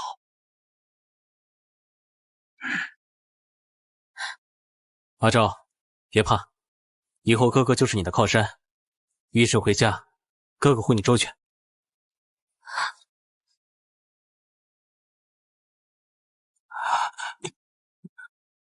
阿昭，你真要嫁的？三叔，沈昭是我未婚妻，她本该嫁给我，是你见异思迁，背信弃义，你还有脸来这儿？她和我10年感情，从小她就喜欢我，你才和她认识多久？你懂她吗？崔少卿，你连我的生日、喜好、日常用度一概不知，怎敢说懂我？你不过是怕我现在有了新生活，过了好日子，自己困在过去不甘心罢了。至于我的心里到底有没有你，崔少卿，你问这句话不觉得可笑吗？我如今遇到了真心待我的人，视我如珍宝，让我开心，让我有活力，你拿什么和玉芝比？今天是我们大喜的日子，你快走，别再闹了，别耽误吉时。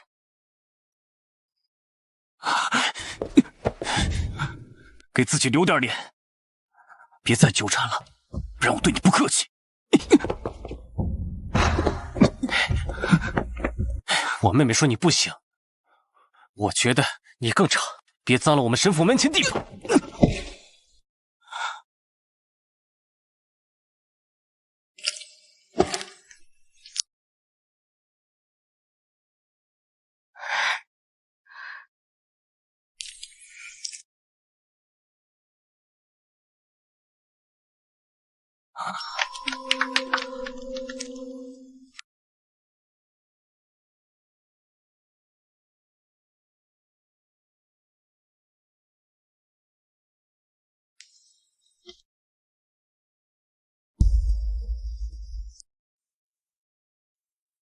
一拜天地，感谢上苍赐予良缘；二拜高堂，感恩父母养育之恩。夫妻对拜，从此永结同心，白头偕老。哎呀，新郎官你莫心急嘛，新娘子已经嫁进崔府了，万万跑不了的。他能不急吗？上了年纪的人成亲啊，就如同着了火的老房子，一发不可收拾。新郎新娘，请移步到床上。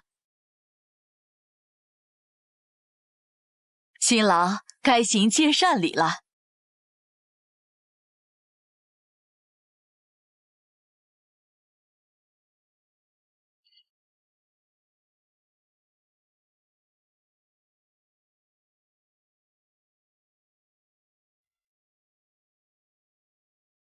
请两位新人共饮合卺酒，甘苦与共到白头。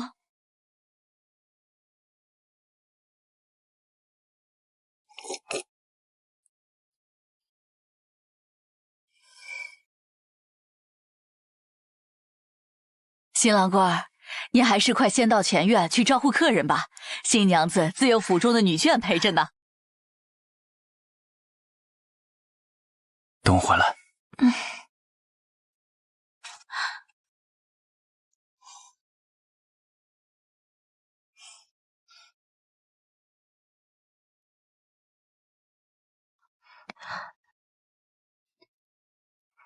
你身上怎么没有酒气啊？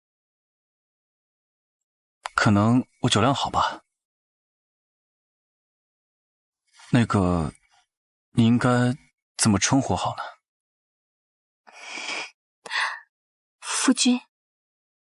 我俩独处的时候，你可以叫我三叔啊。阿昭，我终于娶到你了。别看了。